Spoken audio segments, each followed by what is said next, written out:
In a world filled with games, one team of elite gamers comes together to do the impossible. Complete their backlogs. Starring Grouchy Surge, Ryan Mathman Craig, Patrick the Backlog Odyssey, Mike Blaze Knight Grinnell, and featuring Jeremy the Trash Turkey. When this team of elite gamers comes together, they form the ultimate combo, the Backlog Busters! Coming soon to a podcast near you.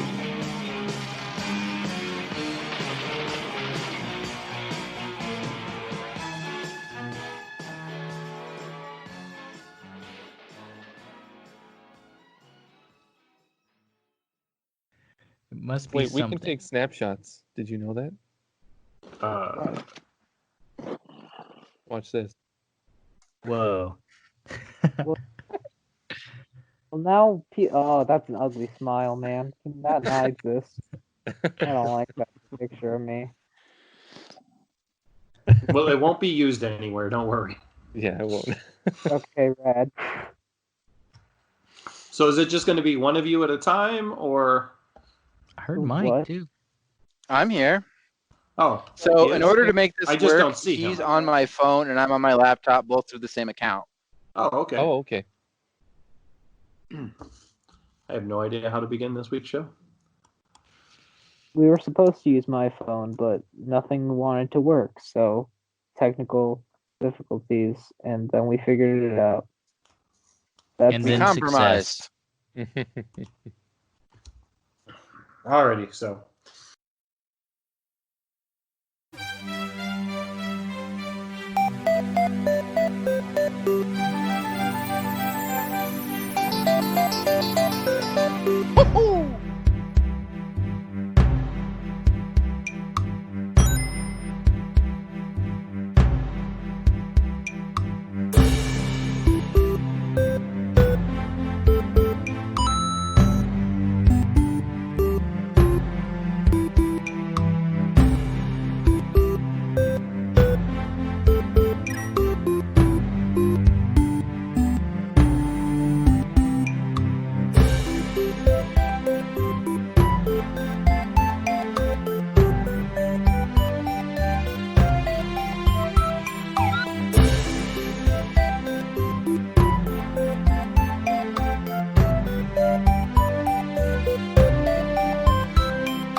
Anyway, step up, boys and girls. Welcome to the Backlog Busters, Pandemic Edition 3.0. And since nobody can leave their house, we're all growing beards. Jeremy, as you can see, and nobody can see because it's an audio podcast, has a 7-week beard going on. I believe I see stubble. Mathman is actually losing beard as time goes on. And Mike has been replaced with his teenage son, so we definitely have an improvement. Anyway, I'm Grouchy Surge. Everybody else is here, and I'm just going to say, gentlemen, it is a pleasure to be talking to somebody that is not the dog or customers at work. How are you guys surviving? In any order. Doing I'm good. I was surviving. actually wondering if you had any deals on lumber right now. Yeah, the deal is stay home and don't buy it because I don't want to see more people in the store.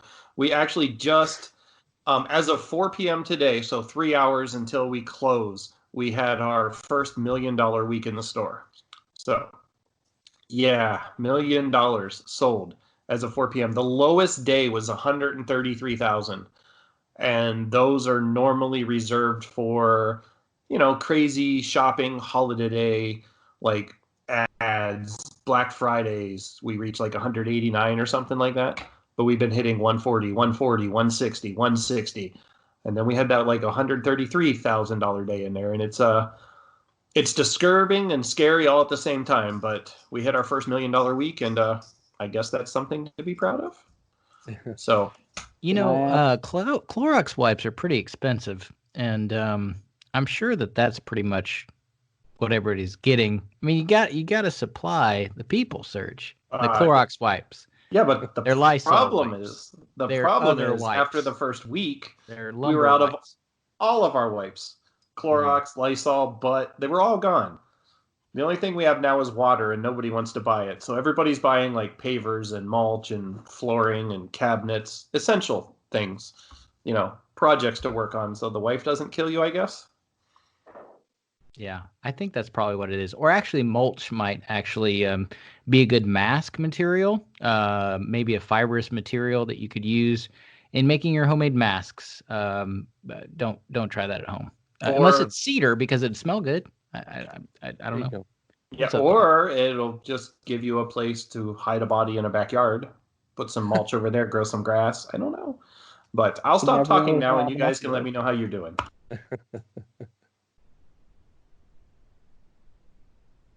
Sure. Yeah. I'm doing very well. Just trying to keep busy. They have me working from home this past month and almost a half, I guess. So it's definitely been an adjustment, but at least I can kind of divide my time between family and work more easily now.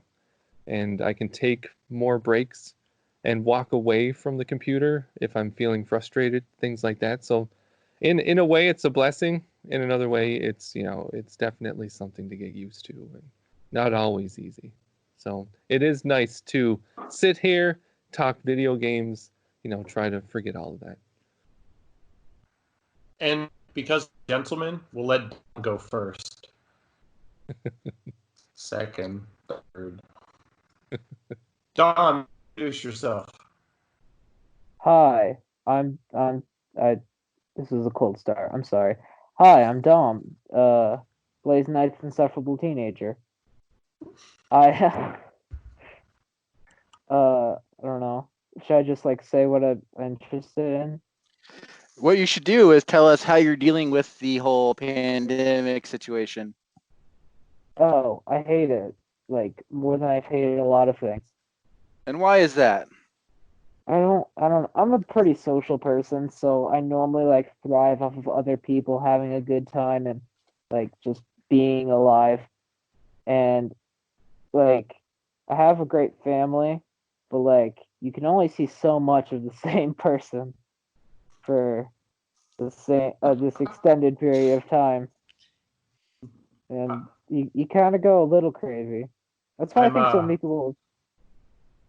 Yeah, Sorry. I agree with you 100%.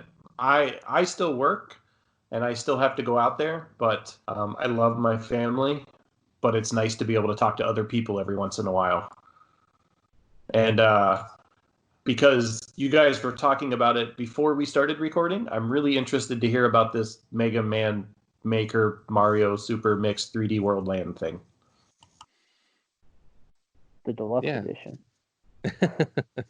So I mean I've only dabbled in it myself, but it's basically the Mario Maker for Mega Man. And it's kind of I don't know if it's open source, but I know that it's fan made, so it's not licensed from Capcom.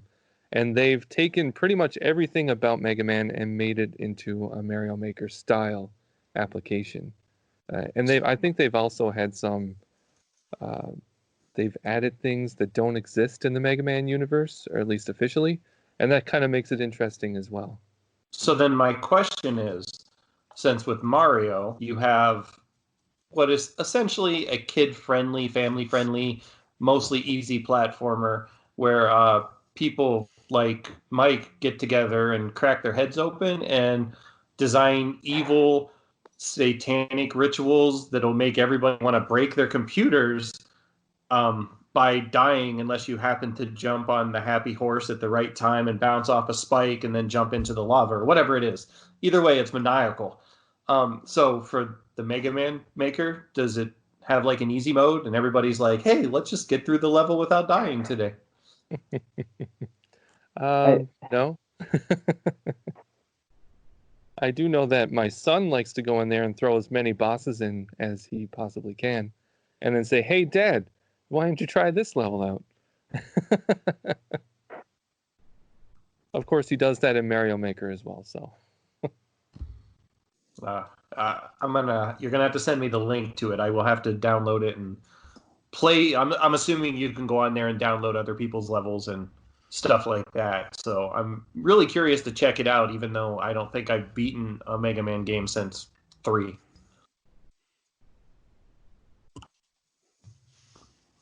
Did you have anything else you wanted to say about Mega Man Maker, Dom? Oh, I was. Don't look at me like that. You're gonna make this so much worse. No, I was just gonna say, like, I think personally, Mega Man Maker is better than Mario Maker in terms of being a maker game, because like it goes so much more in depth with everything. Like you can choose the music and the backgrounds, and then like sub decorative backgrounds, and it's just it goes so much more like into it, and I think it's just easier to use. Although there is a lot of children on there, so there's a lot of just unplayable garbage, which is great. I have a feeling that if I made something, it would also be unplayable garbage. So don't just assume it's children. It's probably mostly adults. Well, if it's adults, then it's excusable. Because like they can learn, but like a kid like is just like, I'm gonna put this on top of Mega Man.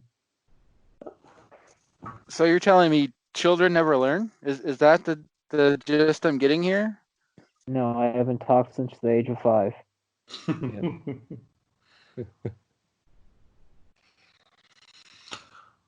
Ryan, how are you surviving? I am surviving safely.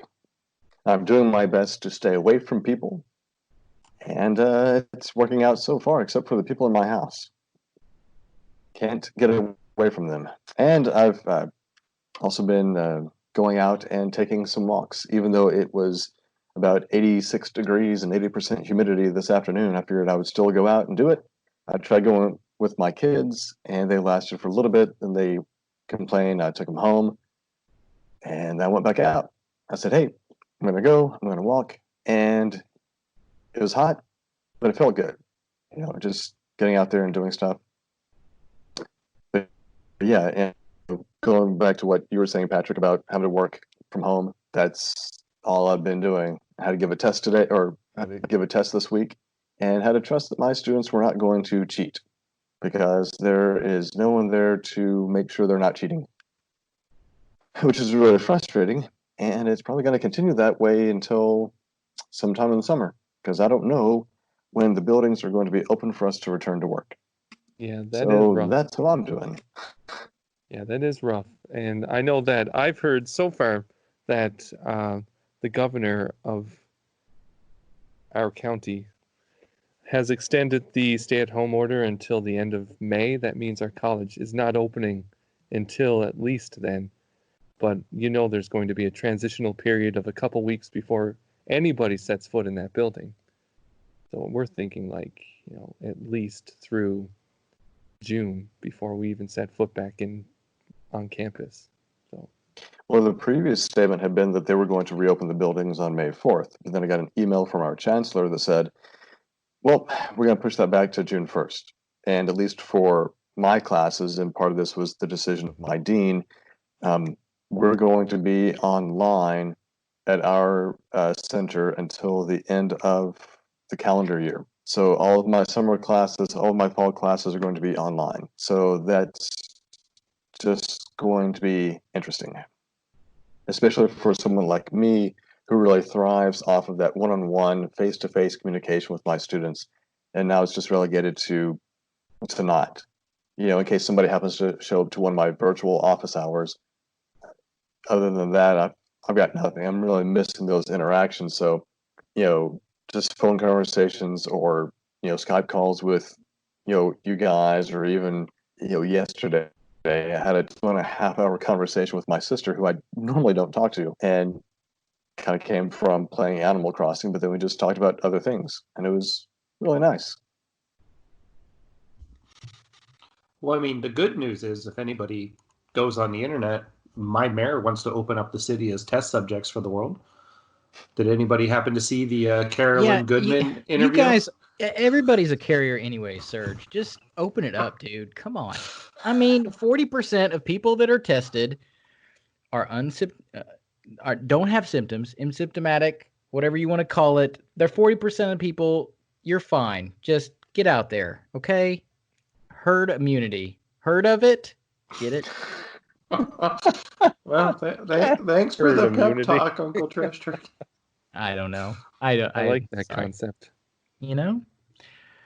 I'm doing okay. I've got a cool black mask that my wife made for me, and I'm trying to get her to do like white lines across it, so it looks like a Mortal Kombat mask. Is kind of that's what I'm gonna get out of this pandemic is a cool Mortal Kombat mask, and I'm pretty excited about that. So Get over here. That's right, exactly.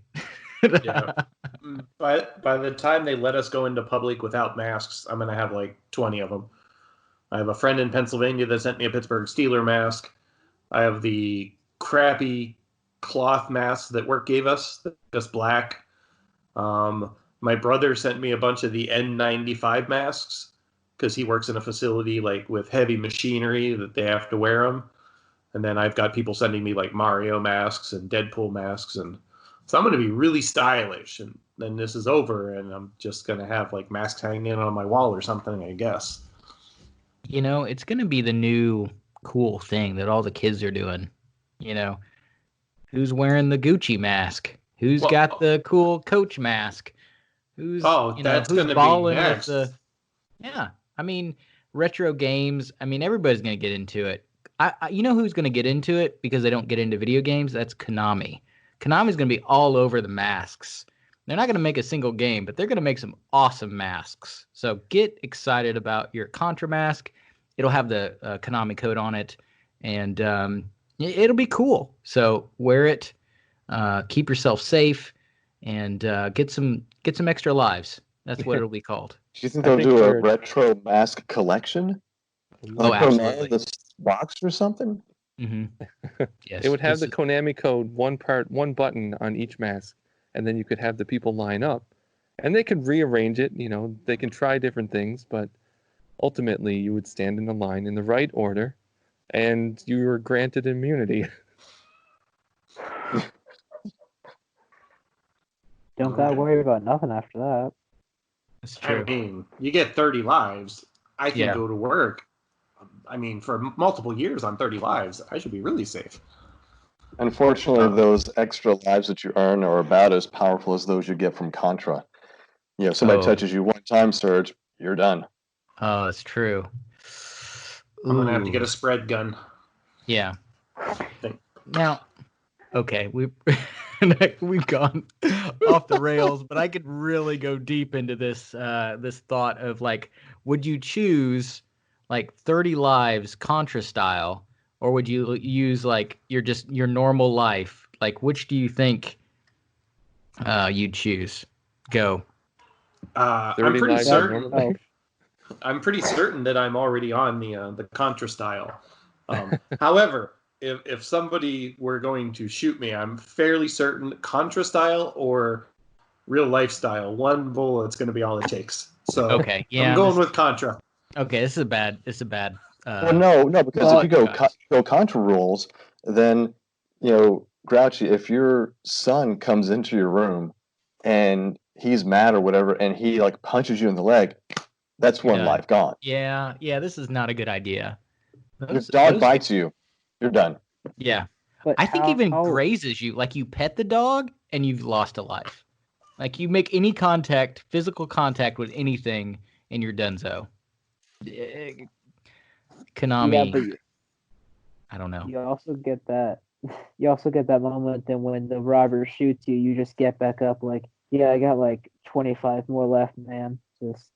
We're going to be at this for a while. And then if you have a friend, do you get to start stealing their lives? Dad, I think the Oh. real question, guys, is how many times can we enter this Konami code? Because I can just keep duplicating these 30 lives, and if I do it once an hour, I'll probably be okay. Mike, it's only at the title screen. Have you played Yeah. Contra? Come on, Yeah. man. You can't Yeah. enter it in the Actually, middle of the Can you game. guys tell me where the title screen of life is, please? I need to Birth. find it. Yeah, when you How's entered the this bed? world, so we're way beyond. Oh, well, we that. missed it. I guess we're locked on one life. Well, Darn. here's the problem with the the Contra rules is what if you lose track? Don, we were saying, oh, somebody robs you. It's like, I got 25 more. It's like you're probably thinking to yourself, was that 6 lives or was it 5? Well, you got to ask yourself, Dom, do you feel lucky? Well, do ya, Dom? No. I'm in a constant state of feeling as unlucky as one can. Also, to go back to what you said, Dad, your title screen is your bed because every morning I struggle with the concept of start. I just want to go to options and click sleep. This is my wife is good at that option. She can just lay down, close her eyes, and go to sleep at any point in the day. I don't understand it. It takes me forever to fall asleep. But my wife, she'd be like, "Oh yeah, let's go to bed now," and gone. And I'm like, I don't get it. I wish this was an ability that I had, that I could earn, that I could buy at a shop, that I could find in a trash can next to a turkey, something. But unfortunately, now we were talking on Twitter earlier, and somebody said that we don't stay on topic or that we're not organized. So, how about we get into what you playing, and we'll start with the guy we can't see, Mike. I don't know what your list was, Ryan. I'm sorry, I'm not looking at it, so I just picked a random person. Well, you That picked was the actually spot that he correct. wrote the list for, so you're in good shape. But before we do that, I'd like to take just a second to share a little bit about what I've been going through lately. Because there's some stuff I've told you guys about and some stuff I haven't. So it was last week, Tuesday, that I got a phone call from my boss in the middle of the day while I was at work. She called me to tell me that I would be going on a furlong, which is like being laid off, but you're supposed to be able to come back without losing your position, which is, a good thing. So I said, okay. Later that day, I got a message from her going, wait, actually, I really don't want to lose you because you've been working here for so long and doing such a good job. We're going to carve out a position for you out of the shambles of what's left to do at this company. So they went out of their way to make it possible for me to continue working, which, in this time, I'm ever so grateful for the opportunity to do so. The unfortunate thing is I had to go and get myself sick. So I got sick this week. Yes. I got sick this week and found that I had to call in. And it was a respiratory issue, dry cough, some breathing struggles, minor concern. Felt a little tired, but not crazy. Went and got tested for COVID-19 and was told I needed to wait for 2 days. And I did. And I want to say my heart goes out to anybody who's in that position of waiting because it was driving me insane. It was absolutely maddening not being able to go anywhere, do anything, interact much with my family, prepare food. Couldn't do the dishes, Like, it's little things like that you don't think about when you're not feeling well. on a regular day. You know, if I just, oh, well, you know, it's a little bit of a bug, I can probably still do the dishes. It'll be fine. I'm cleaning them. But when it's this and it's so contagious and it's causing what it's causing, you have subject or, you know, reason for concern.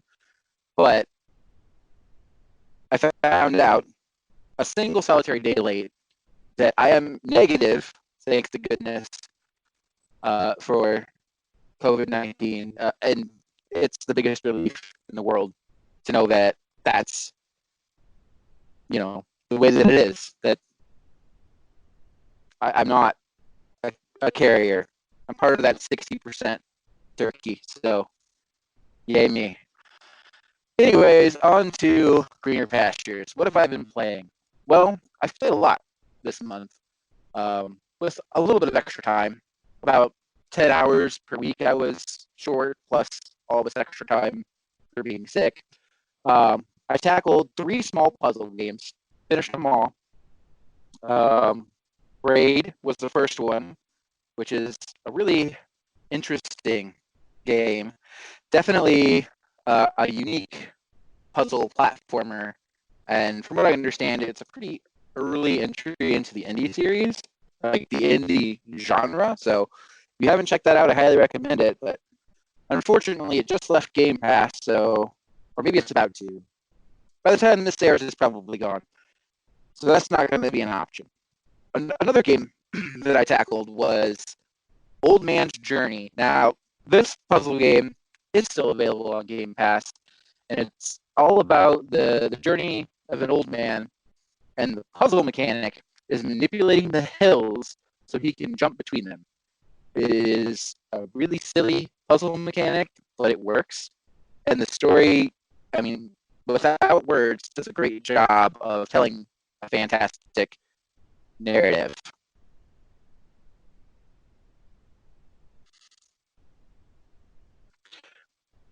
And the last little puzzle game that I played was The Cave.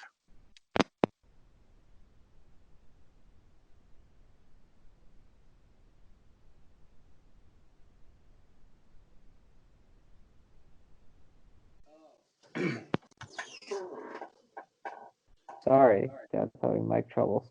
So the cave me and Dad actually played together. It's a very interesting game. It starts with you. It's got these like 7 characters that you can play as, and you're all at a campfire, and you can choose 3 to take with you into the cave. And basically, what you do is you find out they're twisted, weird, dark, most of the time murderous story. Sorry.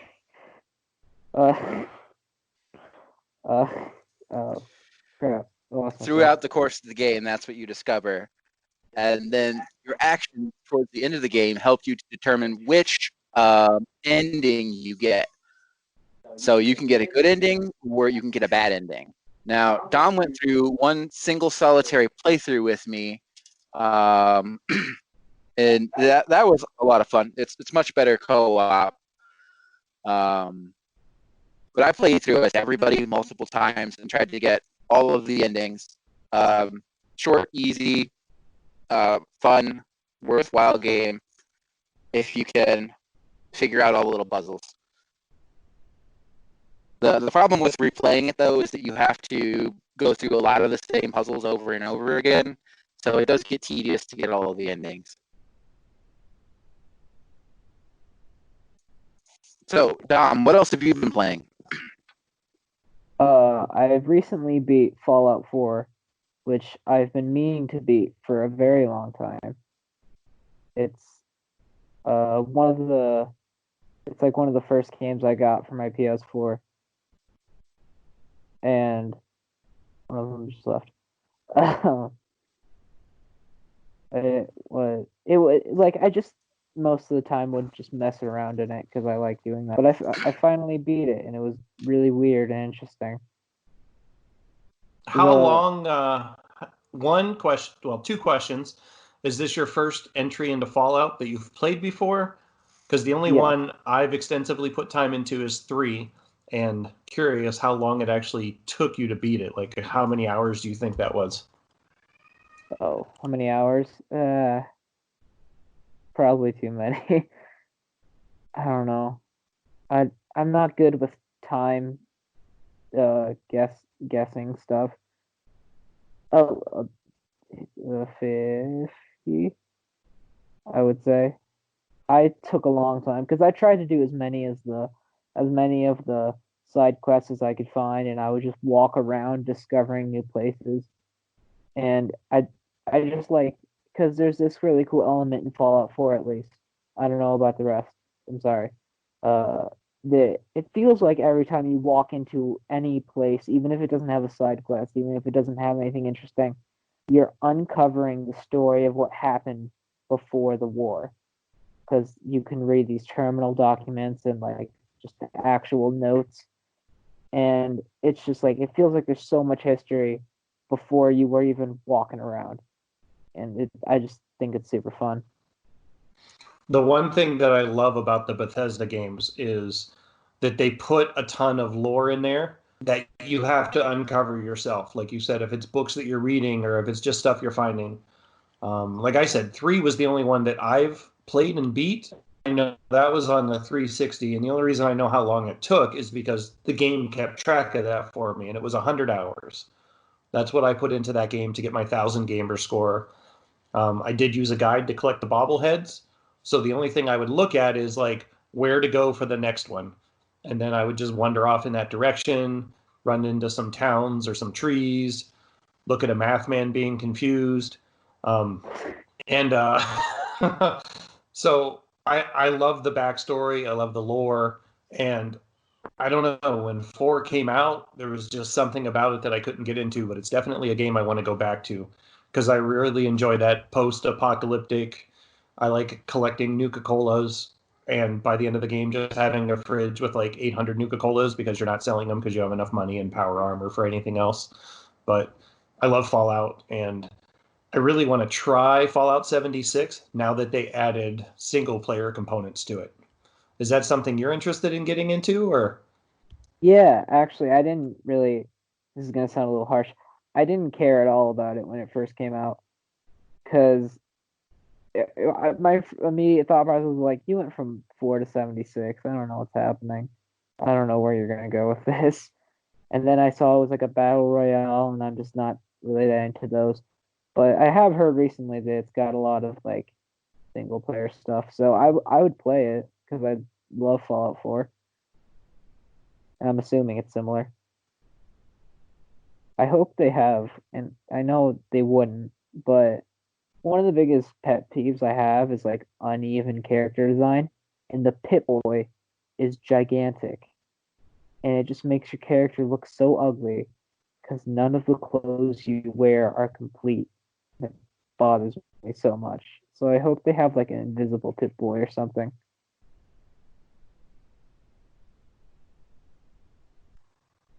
I don't know who is next on the video game talkie talkies. Oh, that would be me, I think. Yeah, see, we put an order in and we still get confused. Listen, It's just who we are. It's just who we are. We have to lean in. we're not used to organization. It might take us a year or two before we get used to it. Yeah, I appreciate that people are trying. That's all we can do is try. exactly. Exactly. Well, for me, I've been playing a few games.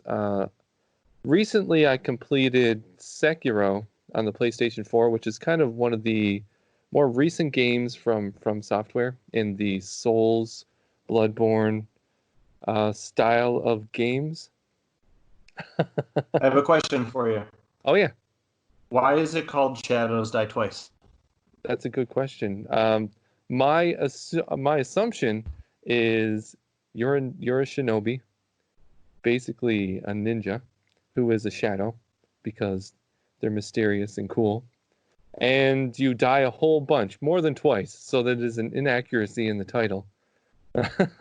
It's more like die 1,000 times, but that's my assumption, is that because you're a ninja and because the story in Sekiro is based around kind of the concept of immortality and resurrection, and how every time your character is resurrected by using the dragon heritage is what they called it. So the dragon heritage was kind of stolen from the, and I forget what they called it, basically the god dragon. And he gifted, well, I don't know if it was gifted or stolen from him, but the royal line has the dragon heritage, which grants them the power of resurrection, and they can grant that to anybody who they wish. But the more that person dies, their blood becomes stale, I think is what they said. And then it starts to, but that life that they're bringing back needs to be drawn from somewhere. And that just so happens to be everybody else. So everybody else starts to get sick. They get the dragon rot is what it's called. And then the Wow, premise. Patrick just had a brain fart. I really did. So, I mean, with the whole premise being resurrection and kind of the cost of it, the story is based around you, the shinobi, who is protecting the Lord of the Realm, who has the dragon heritage, and his wish is to sever the ties of immortality. So this loop and this sickness no longer affects the world. And that's all wrapped up into a Dark Souls style game where you're constantly dying, you're constantly getting better, and you get that rush of adrenaline every time you finally beat that freaking boss. And if I would say anything, it's probably one of the hardest of that type of game. It's much more reliant on your ability to parry and to act and think quickly when facing enemies. And that was kind of what drew me in. I really like that it's very skill-based.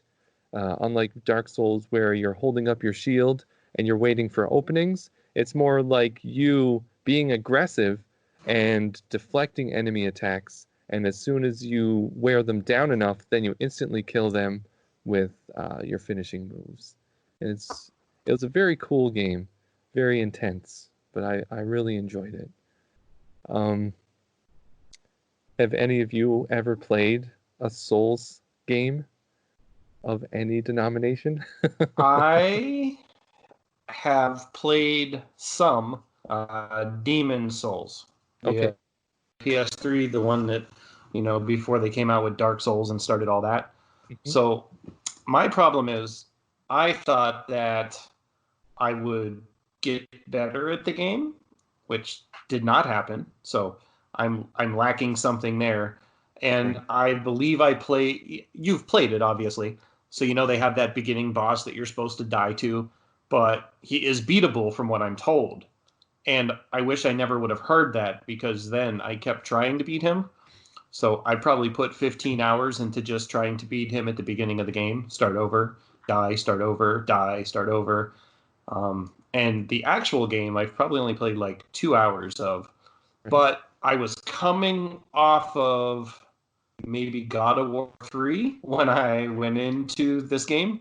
And, that's a transition that's very difficult to make. Nothing but, since I went and got my platinum on God of War 3, I probably put like 20 hours into it with multiple playthroughs of nothing but pure aggressive button mashing. And then I went into a game where I'm supposed to like roll, dodge, block, and attack when there's an opening. And I did not make that transition, no matter how hard I told myself, no, go slow. I was like, I am Kratos!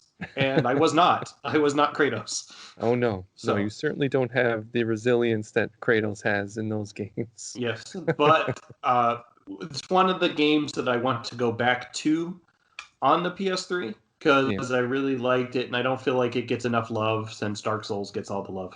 Right. Yeah, and it's funny is that when I played Demon Souls, I bounced off it right away because of that. You go to the first boss, he destroys you, you feel like you're failing instantly, right? And it wasn't until Dark Souls that I actually gave it a chance and gave it my all and continued to play.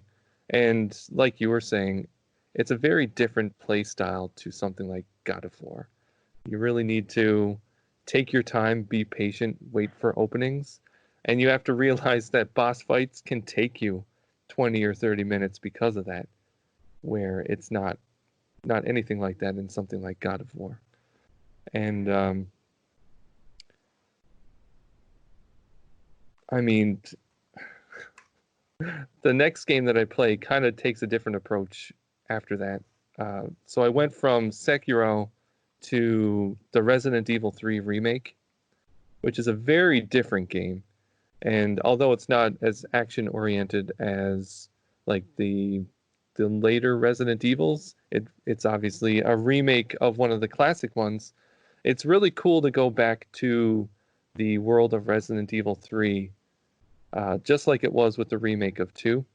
And you get to see all those settings and everything like that you remember. The only problem with it was I've never been a big fan of Resident Evil 3 because of the nemesis, because he's constantly on you and he's popping out of walls and he does so much damage. You're constantly on edge waiting for him to pop out. But luckily, the remake does a much better job of balancing that, where it's more like set pieces with the nemesis. It's not so random with him jumping in. But just like the remake of 2, Capcom has done an amazing job of breathing new life into the Resident Evil universe, and I'm very glad that they did it. And on my first playthrough, I beat it in 5.5 hours, so it's not really that long of a game. And that's me taking my time, dying a bunch, exploring, and all that. And right now, I'm just working through a second playthrough trying to get all the collectibles. Have you dabbled at all in the multiplayer mode?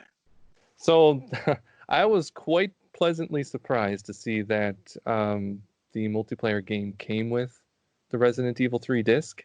What's it called again? Resistance or something? I think it's Resistance. Resident Evil Resistance, yes. Yeah. So I tried the beta when it was available, and I tried one game before I started up Resident Evil 3. And I really like what they did with it. It has that asymmetric kind of multiplayer where one player plays the mastermind and they're sending in zombies or other enemies to stop the group of 3 or 4 survivors. And so you can play as either as the mastermind or the survivors. And it's kind of like that Friday the 13th game that was released. And I think it was, I can't remember what the other one's called. That would be the one I'm a big fan of, Dead by Daylight. Yes. So it's similar to that, except you're not going around as the killer. You're going around, or it. How would I describe it? It's kind of like those Overlord games, or maybe that's not what I'm thinking of. Anyway, but the mastermind sends out the enemies to kill the survivors, and you can play either side. It's really cool. I haven't played much of it, but I'm definitely thinking about going into it once I'm finished with Resident Evil. So the mastermind plays more like an RTS, where the survivors play more like an action game? Yeah, similar. So yeah, the survivors would play similar to how you would play the more modern Resident Evils. And then the mastermind, yeah, it's like an RTS where you're setting traps, putting in zombies. You can take control of them when you put them on the playfield. And I think you can also like summon, say, Mr. X from Resident Evil 2 and play as him. It's pretty cool. I like it a lot. I'm definitely looking forward to going into it more. Other than that, it's been more Capcom with Mega Man 2. I'm practicing that a whole bunch for the Retro Game Brews High Score Challenge. And I think we had 2 hours to see how far we could get into Mega Man or how quickly we could beat it. And so that's what I've been playing for the last 2 weeks practicing. And I had my run this past Sunday, and I ended up getting in 4th place. But I was really happy with my time. I think I was a minute and a half behind first place, which was 33 minutes and 10 seconds or something like that. And I ended up with 34:45. So I was pretty happy. And Mega Man, obviously, is an excellent game. That's impressive, because that's about as long as it takes me to beat one level in Mega Man, let alone the entire game. Yeah, it's funny is because while I was practicing, I mean, I was consistently getting around an hour, and it wasn't until I started trying to find ways to save time, like through my menuing or through just avoiding going into the menu to switch weapons. And then just simple things like using item 2 to go over a certain area so you don't have to deal with the hazards and stuff like that. And it really lessens the amount of time it takes to get from one end to the other. And it was really cool. It's a speed running a game is an interesting way to approach something. It makes So you think about it differently. So you did all your own routing. You didn't look at any other speed runs to figure out what the best way to go was. So what I started off by looking at the world record speedrun for Mega Man 2 and seeing what it was that they did. And there's a lot of things that, so one caveat to the speedrun is that it wasn't something like an any percent where you could use glitches and clipping and things like that. In this one, it had to be zipless, it had to be glitchless, and you basically had to play the game straight. So I was playing it as smart as possible. And I think the world record for glitchless, zipless Mega Man 2 was just over 28 minutes. And I tried to borrow as many of the techniques that they use, but I mean, it's just so precise. And then the boss order that they used as well was risky, especially in something where I'm trying to survive until the end. I can't really reset as many times as I want. So I had to reroute myself so that I can go into it where I was confident enough that I wouldn't die and that I would have all the items that I would need to get through certain areas more easily. Because, you know, that one pit death that resets your run halfway back through the stage, you know, that costs you a good minute and costs you the game, really. So I tried to prevent as many hazards as I could and made it as easy as possible for myself to get through Mega Man 2 in order to get my time. Wow. The fact that you got within 6 minutes of the world record with what I assume is a substantial amount of practice, but not a lot of time to do it, is Right. mind-boggling. It speaks to the level of gamer we're dealing with here. I mean, it's funny too, is because even that 1 minute difference between me and first place is like leagues.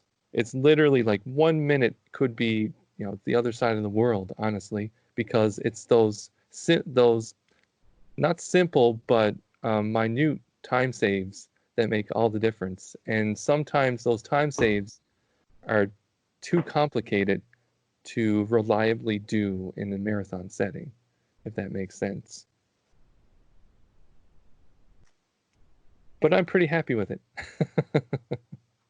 As you should be. I was never able to get into like the speedrunning mindset because speedrunning doesn't necessarily look as cool as I thought it should.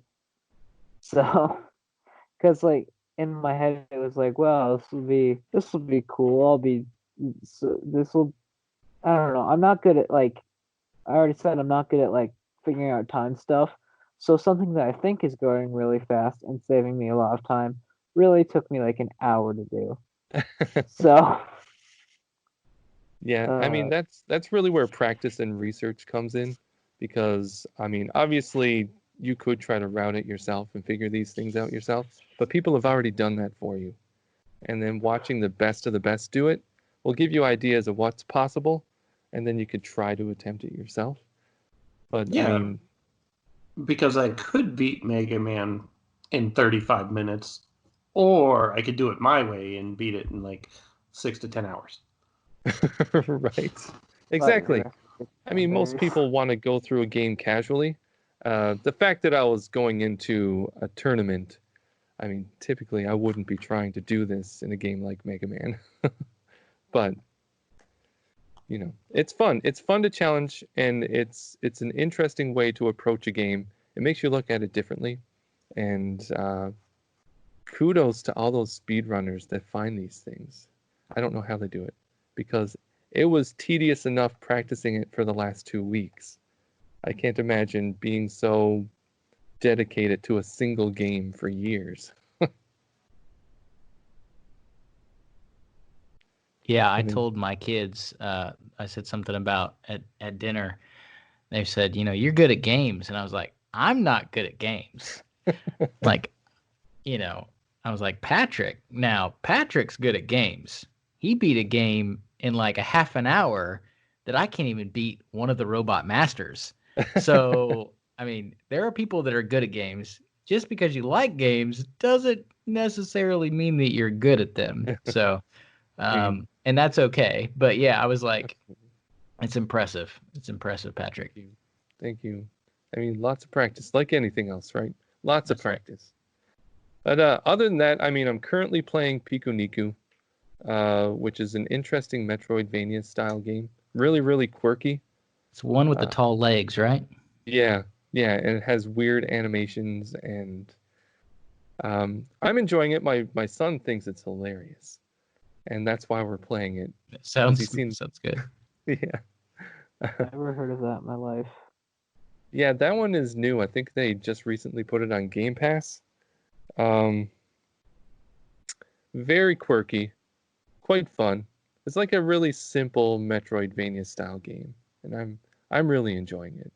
Other than that, I've been streaming Drakengard, which is an action RPG by Kavya and Square Enix. Came out on the PlayStation 2. The whole reason I'm trying to play this is, one, it's on my backlog, and I'm actually trying to tackle something on my backlog. And yeah, right. Instead of buying new games and then playing those instead. But also because I'm a huge fan of the Nier series, and I know that Nier stemmed from the Drakengard series. So I want to play through those so I can replay Nier again with new context. But are you going to get all the endings? Am I going to get all the endings? That's a good question, because that game is a freaking grind. I'm enjoying it, though. And then, other than that, Left 4 Dead 2 just for fun, because it's a great game. That's all I got. Well, Patrick, that's an amazing list of games. I have one game. Well, actually, Katamari. But other than Katamari, I have been playing LBX on the 3DS. This is maybe Turkey's Pokemon game. I don't know if anybody's heard of LBX, Little Battler Experience. So this game is it's developed by Level 5. It's the first in the series. It is a game that is based on an anime that came out, I think, several years ago. But there's actually multiples of these games in Japan. The game is essentially you're a little boy who is their dad. His dad is a scientist who has been developing what is called an LBX, which is a tiny robot that battle other little kids' tiny robots. And because of science, I guess, they developed this safe cardboard that when these robots are in this like cardboard container, when they shoot each other and stuff, it doesn't like hurt kids, I guess. I don't know exactly, but it was kind of funny. They were like, oh, we got this reinforced cardboard, so now nobody gets hurt. But essentially, it's when I first got a 3DS, thank you again, Serge, I was looking for games that were action-based, and this is one of the few kind of action-based games where essentially what you do is you have your robot, your LBX, and you go and you battle other kids with LBXs. And then it goes from, this overworld kind of running around theme where you battle somebody and you go into the arena, and the arena is your robot against their robot in that cardboard environment. And it could have like a landscape. It could be like a desk or something like that. So these robots are relatively small, and then you can get parts and upgrades and different weapons and things like that. And because I guess it was level 5 and it's based on that cartoon, there's a lot of cool cutscenes that were animated, and I think just kind of ripped from the cartoon.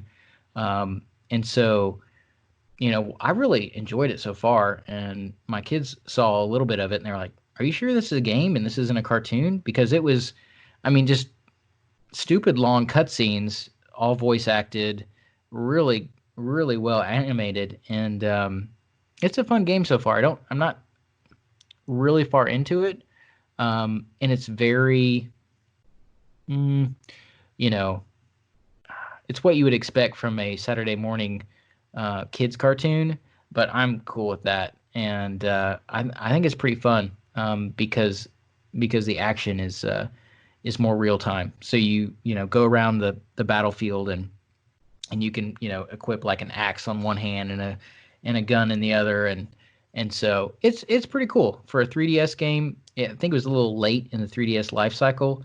I think it would be kind of cool if they you know breathed new life into it and either brought it to the Switch or brought the other two games, which I think one of the other two games is like a more of a strategy game. But anyways, there's several games out there, but I picked it up for maybe $12. I think you could find it used for less than that, maybe $5 or something like that. Definitely worth picking up if you like action-based cartoon games. That's all I've got, guys. So. I mean, this one does look really interesting. It's kind of like, well, you said it's similar to Pokemon. Is it you collect these mechs or? Well, I only have one so far, but I do think that you can get new ones. I think a lot of it is like the parts, so you get new upgraded weapons, upgraded armor, like, oh, I need to get this shoulder armor and this kind of thing. And but yeah, it's really, really cheesy Japanese cartoon. Like, and is this a thing? Is this a thing? Like, the first bad guys came in, and this is what's just so kind of bizarre about this game.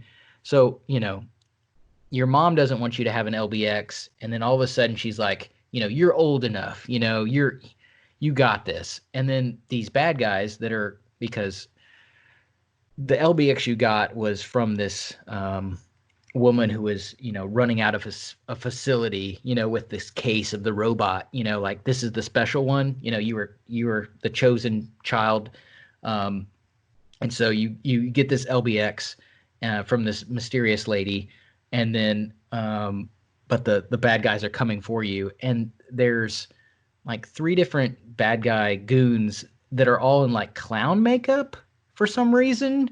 I don't know why they're in clown makeup, but instead of like going in and just like, saying, "Hey kid, give me this robot," they send in their LBXs, right? So it's like they battle you with their robots, and I defeated them because I'm just that good. But I'm just saying that, like, it's just really a bizarre, like, bizarre setup, and it just kind of I don't know, took me off guard that this is something that is out there, and I've never really heard anybody talk about it. But it's a level 5 game, so I mean it's a polished game that I think is worth picking up if you're looking for some kind of something to play on the 3DS. So, but yeah, it's cool. I've certainly never heard of it, and it does look really interesting. I never heard of it either, and I thought whenever you typed that in the show notes, I thought, is he just giving us some kind of acronym for I'm not going to be there this month? I didn't know what it was code for, or you're flying out to LB International. I didn't know. Yeah, it does sound like it. Yeah, see, look at that. I mean, what is that thing? But yeah, it's a definitely but it plays a lot like, I mean, I haven't played a ton of Pokemon games, but I thought this is very much like a Pokemon game. You go get parts, you battle other people. All the kids have the LBXs because they're the cool thing. But yeah, more action based. So I can't handle the turn based strategy. I don't know what caustic thing to use against a stone type water bug thing. Let me mash a button and crack some skulls with the battle axe, with a tiny robot battle axe. That's what I'm talking about. That's very cool. Yeah, it kind of reminds me like a kid's version of Armored Core. Yeah, absolutely. I definitely I could see that too. Yeah, for sure. So, yeah, check it out. I mean, it's worth the little amount that you're gonna invest in it. I also think, to go back to the thing you said about like the clown people with the robots, I always think it's interesting that in games like Pokemon and that, like, it's never like, oh, we're this notorious gang, we're gonna rob you with our guns because we're a gang. Like, no, I'm gonna try and beat you at your own game with my whole one Ratata or Tata or whatever the correct pronunciation is. Like, why don't you just like get some leverage, man? It's something to heighten this. I don't know. I just think that's funny. I guess bad guys are gonna bad guy. Well, for me, what I've been playing, you guys could probably imagine, has been a lot of Animal Crossing. I have not put as much time into it as my sister has. She got the game about a week or so after it came out, and her play time is in the 300-hour range. So, from what I can understand from talking with her, is that she's not really playing it all those hours. She just has it on in the background, so she'll do some work online, do a meeting or whatever, and then go back and play for a little bit in between the breaks. So she's not like shutting it down. And I went, oh, okay, that doesn't sound nearly as bad. So that's my kind of maintenance game. I do that every day, do a few things, and but I'm not gonna. First, I was spending a few hours every day. Jeremy, you know this when I was trying to go and create my Tarantula Island. But no, I'm gonna take my time and I see what people have done with their islands, and they've got these. Even my sister, it looks immaculate. Mine is the villagers have their houses all over the island. There's no rhyme or reason. I have one orchard where the trees are so closely clustered. People have asked, "How can you even move around?" I'm like, "I can do it. It's not a problem." But I don't think I'm going to go and like landscape and terraform everything because I don't have the time for that. So I play a little bit of that every night, and then to kind of wind down, I've been playing some Lacrosse S3. The Lacrosse games were on sale leading up to the release of Lacrosse S4 that just came out. I think it was sometime this week, maybe on Monday, which I may go back and pick that up. I'm having a lot of fun playing Lacrosse. It's just a simple puzzle game. I don't have to, kill any enemies. I don't have to jump on anybody's heads. I don't have to, explore all the areas. I just have to use math, use logic, and solve the puzzle. So I can kind of dig that. A couple other games I've been playing, I think I beat, but I don't know, is the game Floor Kids. It's kind of a rhythm game, and you pick, a kid who goes around and does breakdancing. You've got, breakdancing standing up, on the floor, spinning around, freezing, and you kind of string all these moves together while matching the beat of the song. And then in the middle of the song and at the end, there are segments where you're not doing the different moves in different directions, you're just pressing the button to match the beat. And all this is to give you points so that you can earn up to 5 stars, so that you can unlock more breakdancers. And you kind of move from one section of the map to the other. I got to the very last section, and I got at least 3 stars out of 5 on the last 3 songs in the game, and I went, am I rolling credits or what? It was kind of confusing because I don't even know if there's really a story as you go through. They go from like the grocery store to the mall to the movie theater or whatever, breakdancing. There aren't any bad guys, and in fact, the last level is this big tower of, I can't remember what it's called, but it's like a peace summit, and it's peace that has been formed from all these kids breakdancing. The aesthetic is really neat. I love how the characters have this hand-drawn, like sketch look to it. It's not The edges are not smooth. You can tell that it's just kind of been sketched, and the characters are just incredibly diverse. All kinds of backgrounds, genders. Even some of the characters in the back. Here's a mom holding a purse. Here's a kid with arm crutches. It's just really neat. It's visually a very fun game to look at. But at the end, I just kept going, what have I done? I've smashed the button a lot. I've done the different moves. I feel like I'm missing something. But I can say that that's now off my backlog, and I'm probably not going to go back to it. So I've done something that this podcast was meant to do. Help me clear out something off the backlog. So that was great. Success. It was actually kind of amazing. Yes, you can see, Patrick, you just showed that the title screen. It's neat. The songs are great, but at the end, I feel like something was missing. Another game that I've started on, I haven't gotten too far into it, is Monster Boy in the Cursed Kingdom, and it's got a great aesthetic. Love the animation. I don't know. I feel like something is kind of lacking in terms of the control.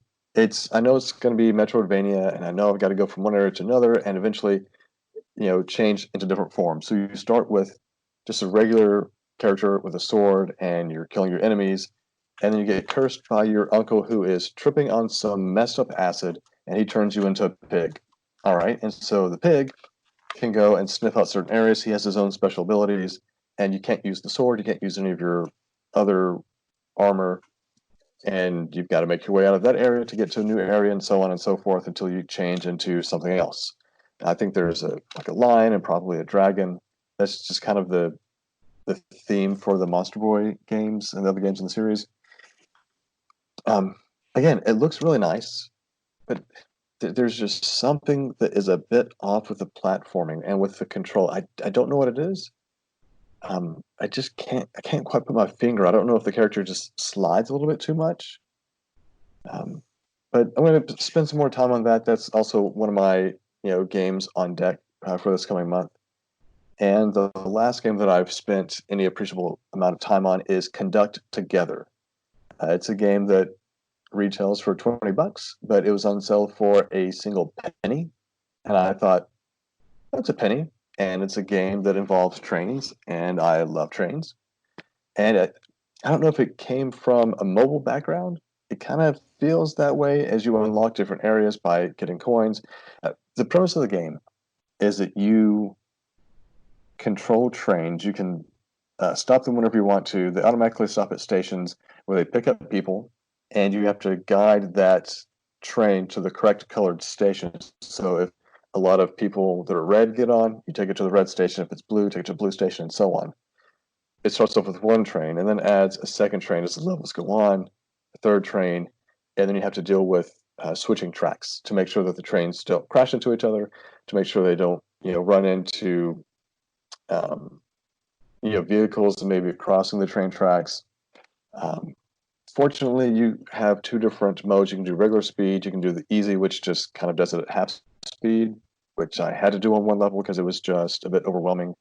I would get almost to the very end of the level, and then I would crash because there are timed objectives.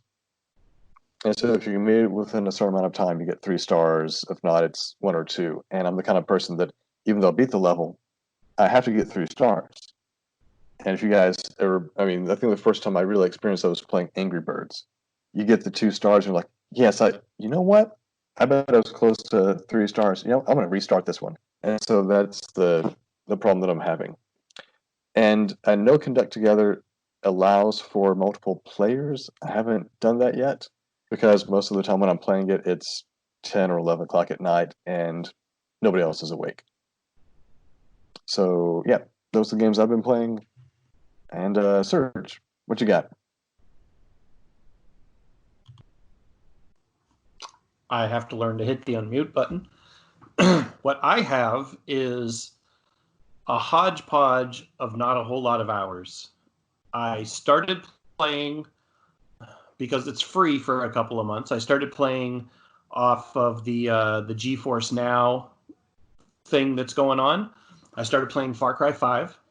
a little bit on my tablet, a little bit on my phone. In fact, I bought the Power A that holds a Xbox controller and your phone at the same time. Uh, they're a little weird to get used to because of like the weight. You're used to holding a Switch or a Vita or a 3DS or something like that. But when you're holding the controller and then you've got a little arm sticking up and then your screen's there, the weight's a little off balance. So it's different to get used to. But I've probably put about an hour into the game. If anyone's played Far Cry 5, it all starts with the crazy cult leader. And it's very compelling because you're kind of invading his home turf, and he's preaching about how people are going to be coming and getting him and trying to shut down. And it reminds me a lot of like the Branch Davidians, except for I guess this guy takes it a little bit further. But I got to the part where, yes, a little bit further, Ryan, a little bit further. I got to basically where the game opens up a little bit. You get yourself knocked out, somebody saves you, some weird old guy. And then you have a conversation with him where he's basically talking to you like, I could probably just give you back to the cult and then they could kill you.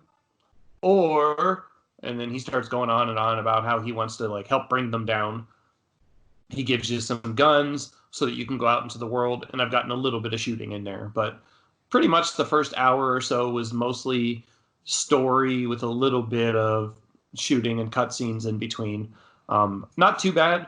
Once I get into it a little bit more, maybe I'll be able to talk to it a little bit more in depth. I'm not big on shooters as it is. I like the stories. So we'll see. If this ends up being difficult, I'll just put it away and be like, no big deal. The game I put the most time into is Animal Crossing. I'm probably about 25 hours into it. I haven't played much in the last like week and a half or so. Most of it was playing right away up until the Bunny Day event.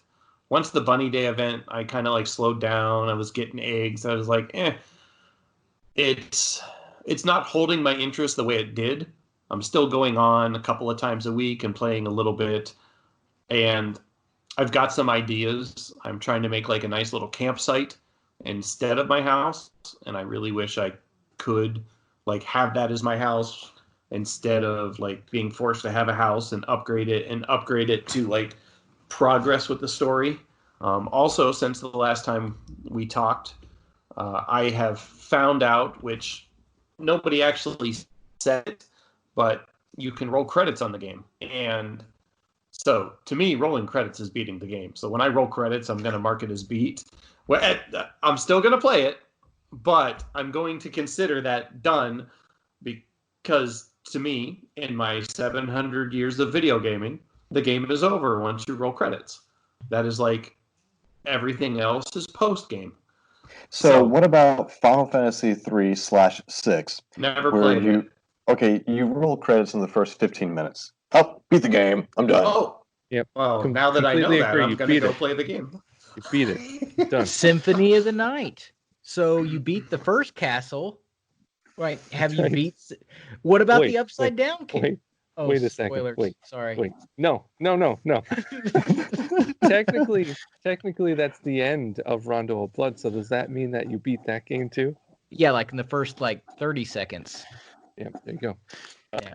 You guys do know that most games just have a credits button on the menu. Just click that. You're done. Bam. Imagine how quickly we could complete these backlogs. Backlog bingo! Funny thing too about Far Cry 5 is in the scene where he's like holding out his hands and he's like, arrest me or whatever, and you're like, cool. And you slap the cuffs on him. You can just not press anything for a good 5 minutes, and he'll just be like, cool, and then you all leave, and then the game rolls credits. So you could have beat it in the first 10 or so minutes. I am not above restarting the game just to do that, so I appreciate it. You should. Far Cry 5 will be off my backlog within the next 3 hours. No, it's play. It's one of my favorite games ever. No, I've heard a lot of good, and I want to play it. So I'm still going to go through, but I kind of want to. I want to do that just to experience it. I'm sure that if I was playing it on Xbox or PlayStation, that would probably be a trophy. where they'd be like, just Yeah. let him go free and roll credits or whatever.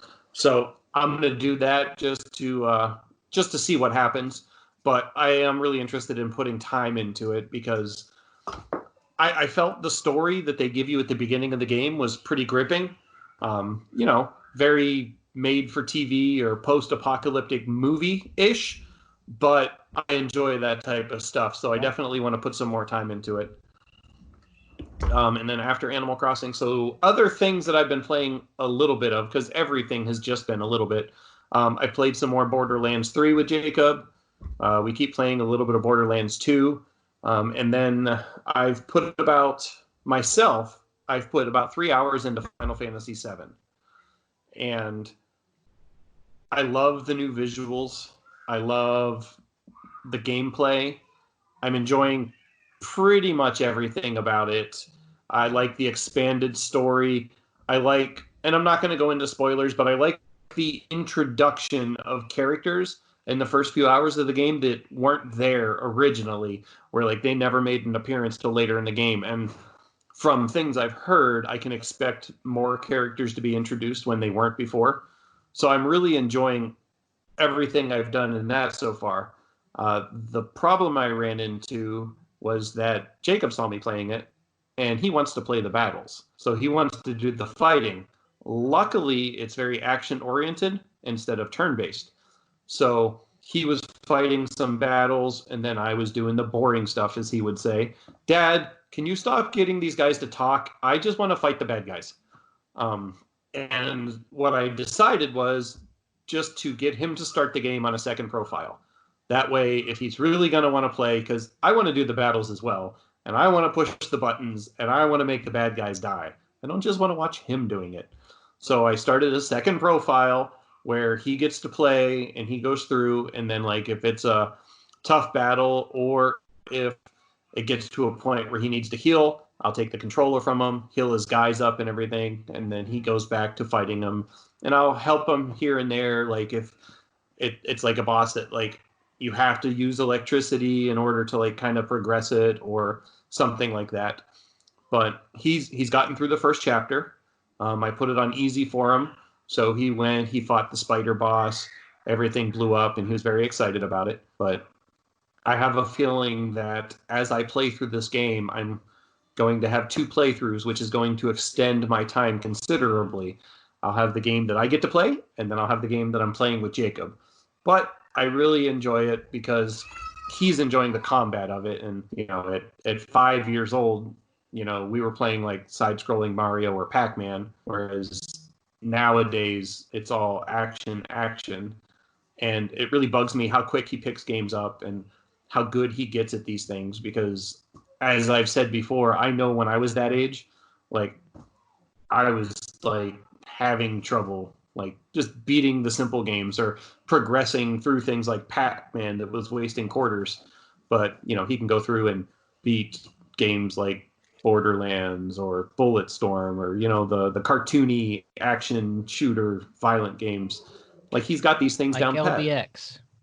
Yeah. You should try LBX. It's fun. Well, I haven't gotten him onto a 2DS or 3DS yet.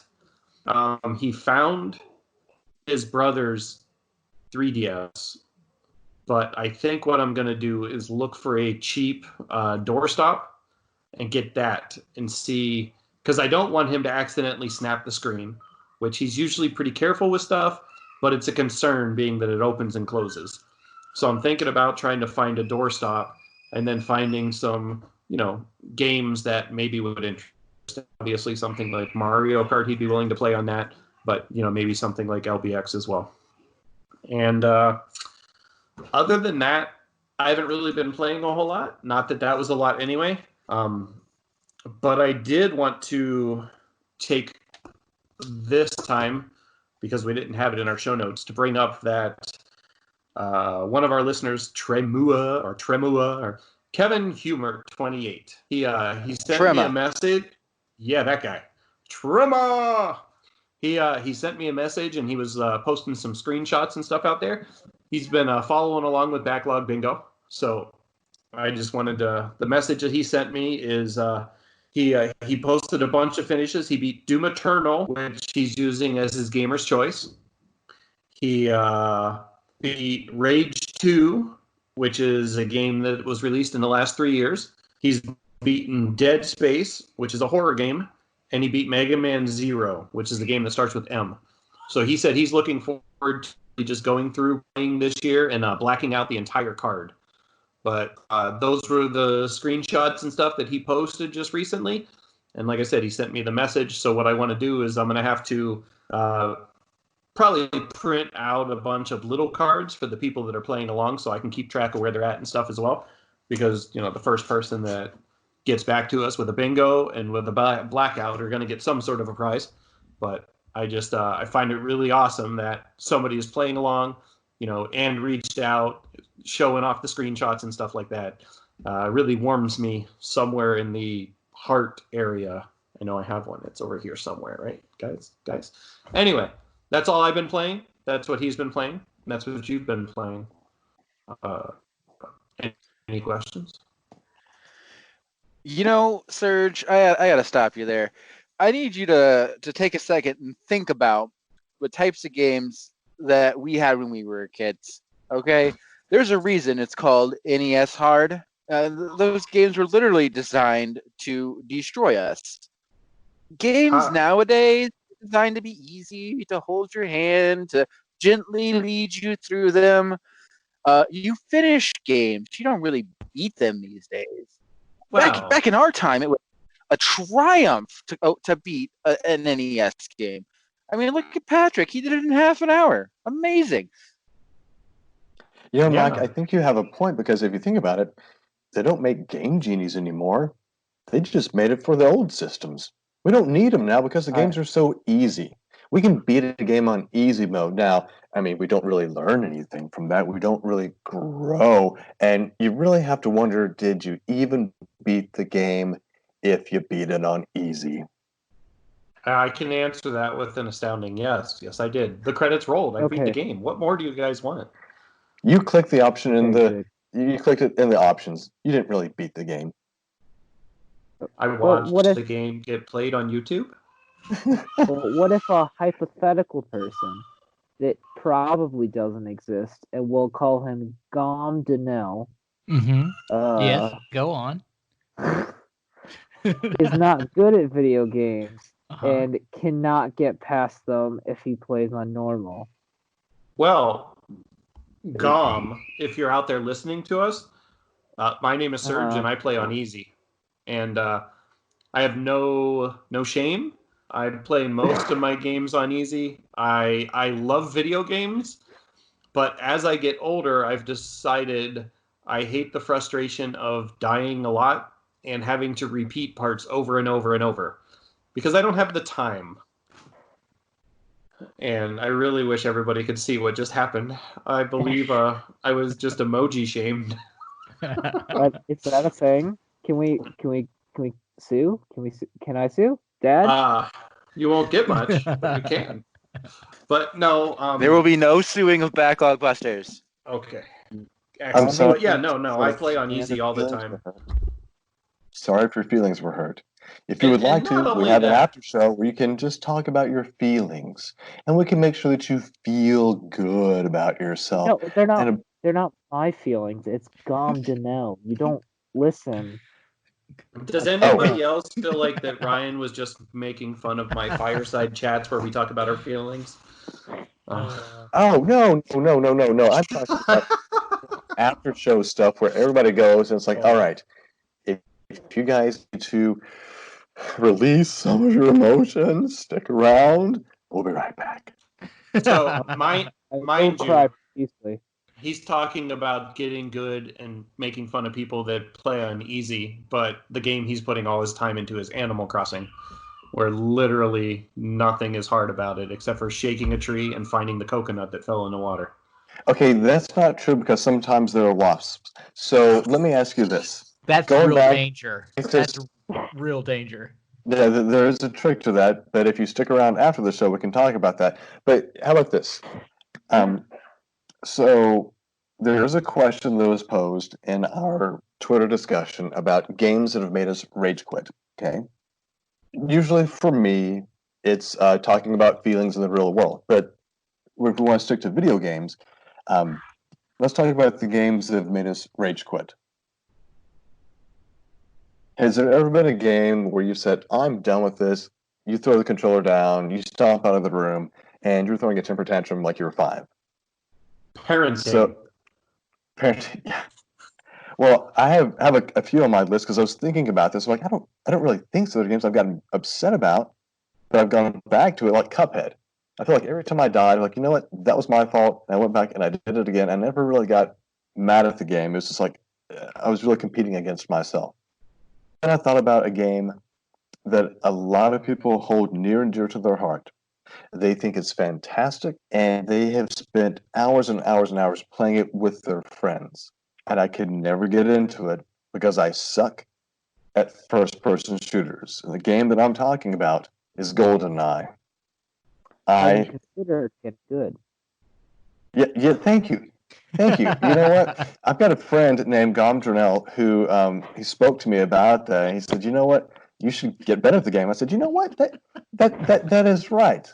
And then I just unfollowed him because it was just too much work. But yeah, the first-person shooters are not good for me. And I've had friends that say, hey, let's play GoldenEye. Of course, this was 20 years ago. And I said, sure, let me play. I went, nope. And I even tried playing Splatoon with my son. He's like, let's play. And I did okay the first time we played, and then he just wiped the floor with me. I'm like, I don't even know the controls. I'm just got so frustrated. I'm like, you know what? I can't do this. I got so mad. I said, you know what? To make me feel better, let's play some Dr. Mario. And of course, that's the game that my son rage quits on. So, Patrick, how about you? What game or games have you rage quit on? So I've been thinking about this, and I'm kind of known as a patient person. I mean, at least that's what people tell me all the time. And I'm guessing it comes across in how I play video games as well, because honestly, I can't think of a game that I've straight up just dropped because I was angry at it. Maybe because it was horrible or unfair in some way, but I don't think I've ever rage quit a game. I'm looking at just kind of the list of games that I've been going through recently, and no, honestly, I can't think of anything. Now, one game that I recall I dropped because it was terrible is a gem called Cat Lateral Damage, where you play as a cat and you go around a house and you knock things off of surfaces. I remember watching you stream that. Yes. Oh, and it looked like it'd be great for you because you like cats and you've got cats, and it seemed to be a fairly realistic sim. But there was also it looked like it was really frustrating to just do anything. It was. The controls were terrible. But just as we were talking here, I thought of the singular game that I rage quit and said, this thing is wiped off my backlog in perpetuity. I will never touch it again. I know it. You know it? And it has to... Yes. It was Bassmasters Classic on the Super Nintendo. That game, I don't even understand it. It just... Fishing's supposed to be relaxing, right? You cast the line, you get some bait, you catch the fish, you feel good about yourself. This game works against you in any way possible to make that an impossibility. So the only thing that I said I needed to do was to catch a singular fish, and this thing would be wiped from my backlog. And I finally did, and then I threw that thing away. When did you actually throw the game away? I didn't. I couldn't really do that. Oh, I was being should have threw it dramatic. in the lake. Is what you should have done. I walk across the Fish street, it out. I tie it to a cinder block, and that thing is gone. Swim the fishes. Yeah. See, the problem. This fish, son. The problem was you were playing the wrong SNES fishing game. That What is you true. really needed to be playing was Bassin's Black Bass. That is the fishing game for the SNES to play. Speaking of that, so I know that you mentioned that to me, Mike, at one point. So I went out of my way and I tried to find a copy of that game, and I ordered it on eBay because I needed to prove to myself that there is a fishing game on the Super Nintendo that is worth playing. And they shipped me the wrong game. Apparently there's 2 black bass games on the Super Nintendo, and they gave me the one that I didn't want. And I was quite disappointed with that. So, that's my story. How about you, Jeremy? Sorry, guys. That's okay. I keep my Skype, my internet. It knows that I'm sleepy, and it's like, you need to go to bed, dude. So I guess we're at me, the turkey. So with this question, the one that I was thinking about, and I didn't quit the game, but one that I definitely got to some points where I thought, okay, I need to put this down and maybe tomorrow come back to it. It's Shovel Knight. I really loved that game, and it was a fun game. It was amazing, but there were times where it's like jump and then, oh, now I've died, and now my money's floating somewhere. Now I'm gonna go get that money because I gotta get my money back. Oh, but then I died again, and now I have less money, and now it's floating somewhere else that's close to that, and it just, I was like, okay, I gotta put this down. But yeah, I'm not. I mean, it's a somewhat easy game, probably for these, pros that I'm dealing with on this podcast. But for me, it was a slight challenge. I should more than a slight challenge, but I beat it, and I loved it, and it was great. So that was a game that I wouldn't say I rage quit. A game that from my past that I would say I didn't really rage quit it, but one that I loved the idea of it. I loved the art style. I love Capcom. I love Little Nemo, the Dream Master. But that game is devastatingly hard. You have to feed candy to animals, and then you get in their skin and then like try to run around in the level. But it's so difficult. And I don't know, Patrick. If you've never tried Little Nemo and the Dream Master, you might need to check that out. So it's a Capcom NES game, so you know that it's good, but man, is it hard. So it's based on I think it's an old comic book. But yeah, that is like brutally hard that I just have never gone anywhere in, and I bought it several years ago thinking that I'm going to try this one again, and I tried it, and yeah, I can't do anything with it. So I'm putting you down, Little Nemo in the Dream Master. The Dream Master. Anybody ever played that game? Okay. Take a chance. I've played that game quite a bit. Never finished it. But I wouldn't say I rage quit that one. I just moved on to something else.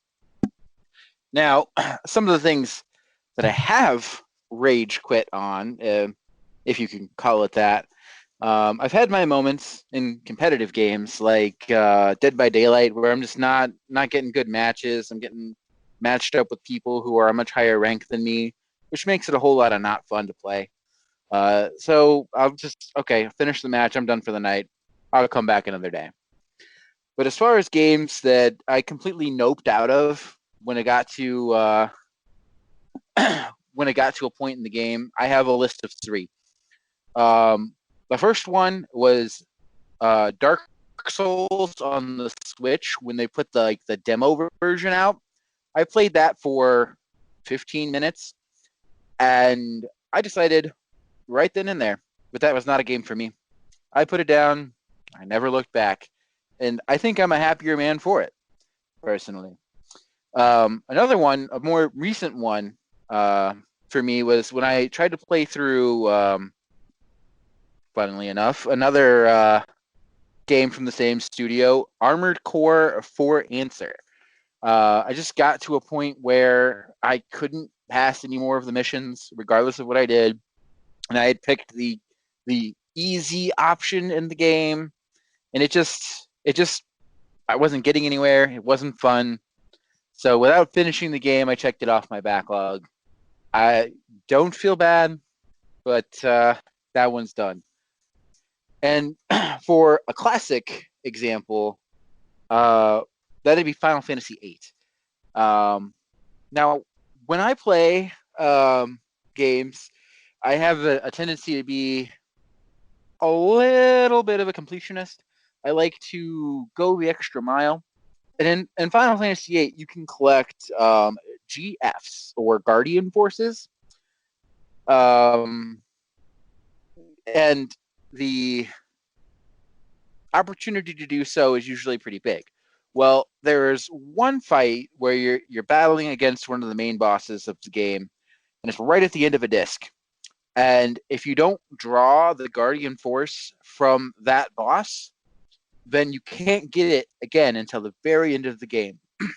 So I did draw, thought I got it, finished the fight, went on to the next part, played through a Laguna section, and then got back to my party and realized I didn't have it.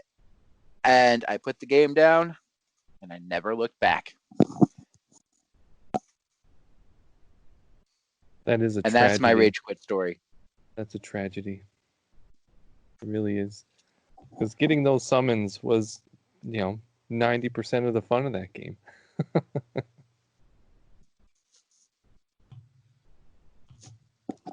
I Serge, feel like did Shakira you, now. well, yeah, yeah. Did you have a question, Jeremy? Well, I didn't know did Shakira have a game that you rage quitted? Like, is there some kind of she bang? No, who is that? Is that Shakira? Shakira is the star of the Shantae games, right? No, thought that was Gloria Estefan. It might be, but I don't know. It's actually Shaquille O'Neal. Oh, that's right. Shaq Fu, the legend returns. So I want to play that. For me, I don't like. To me, rage quitting is like getting super angry at a game, throwing down a controller, breaking a screen, or something like that. And there's never really been games where I've done anything like that. There's games where I've had to walk away for a spell, but I've always, at least when I enjoyed playing games that were difficult, I always had the mentality that I was going to figure this out. I was going to figure out how to get better at it. Games like the original Castlevania, that was like my Dark Souls time, where it was like, okay, I could go so far, and then I died to the mummy, and then I died to the mummy. Oh, I got past the mummy, I got to the Reaper, and I would just keep playing, get better until I finally beat it. Same things with like Mike Tyson's Punch Out, and I guess the closest that I can come to would be games that I walked away from because I wasn't good enough to beat them, and I haven't given them a second chance. And that would go back to our, Demon Souls conversation from earlier, where I basically rage quit that game because I couldn't figure out how to beat the guy at the beginning, or I knew how to beat him, but my timing was off every time I tried to dodge his big butt jump where he landed on you and destroyed you. So I think that would be my answer. Demon Souls. It hurt me. It hurt me in a dark personal place, and I've yet to recover. Speaking of dark personal places, I just wanted to clarify that She Bangs is Ricky Martin. Sorry that I misspoke. That's not Shakira. They both hail from Latin America, maybe. I'm not sure, and I don't want to offend either Ricky or Shakira if they're listening. So, but yes, so that's my bad. That's Turkey's bad on that. So the only place I've ever heard She Bangs was when that Asian guy did it on American Idol. Other than that, I have no clue. I've never heard the Martin Ricky version, and I've believe Patrick also have heard the crazy Asian guy saying "shebang." To fans of William Hung. Ah, yes, William Hung. So yes, that's Ricky Martin for you. What can I say? So Ricky and then Bobby. Final participant, Dom. I hear you rage quit everything, or we could call you Gom. How dare you? That's my secret twin brother we do not bring up, first of all. Actually, I have I do rage quit a lot, but I always come back to it. Something I have rage quit and didn't go back to, partially because I didn't get the chance, but partially because I was just like, no, is this game called Keep Talking and Nobody Explodes. And what you do is you're given a dictionary full of instructions on how to defuse a bomb on the screen of another player. And I was playing this at a friend's party, and like the guy who had the bomb was not even kind of doing what I was talking about. Like I was like, push the button on the bottom left, and he was like, your left or my left, and I was like, why does that matter? It's your left. And so he clicked. And so I heard the error noise, and I was like, if you clicked bottom right, swear to God, dude. Like I wasn't really mad at him, but it was enough to be like, come on, you have to be doing this at least kind of on purpose. And he's like, no, I don't know what you're talking about. And it was just it's just the game of miscommunications in the most funny and also frustrating way. So halfway through telling him to do something, I just went, you know what? Handed the instruction booklet to another person and just talked to the person next to me, and just gave up on that. My marriage vows were very similar. So if you rage quit but then go back to it, is that just rage pausing? Yeah, I rage pause pretty much every day. Rage standby mode.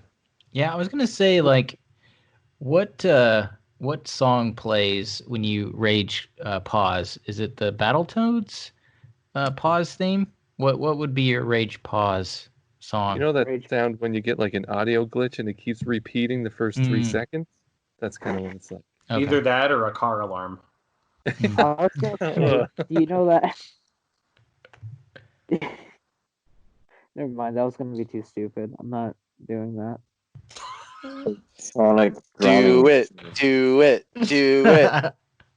Dad, I will throw you. No. Can you at least throw me someplace comfy? I did just talk about Ricky Martin for a while. Dom. So we're is a conversation of intellectuals. okay.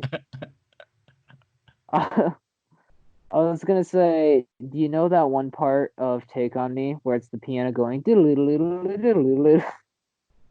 It's just that part, but never gets past that. It's just looping that. That's the sound of me rage pausing. I love it. Me and video games have a very complicated relationship that I shouldn't be talking about. We are very often not on speaking terms. Well, the good thing is that you go back to him, you know? You take that relationship and you just say, you know what? We're going to make this work, right? I'm going to get through it. The bad thing about it. I'm going to not pause you. I'm going to play you. Never look at your significant other and say, I'm going to play you. Yeah. No, that doesn't work. I'm not sure how well it works when you look at them and say, you know what? We just need to take a pause. We'll get back. You know, if Friends is any evidence, doing things when you're on a break, not a good idea. Well, she had rambled on for 16 pages, front and back. So, are we into the listener questions? I don't know. We can do listener questions, or I can test your trivia and see if you can guess a video game. Oh yeah, let's do that.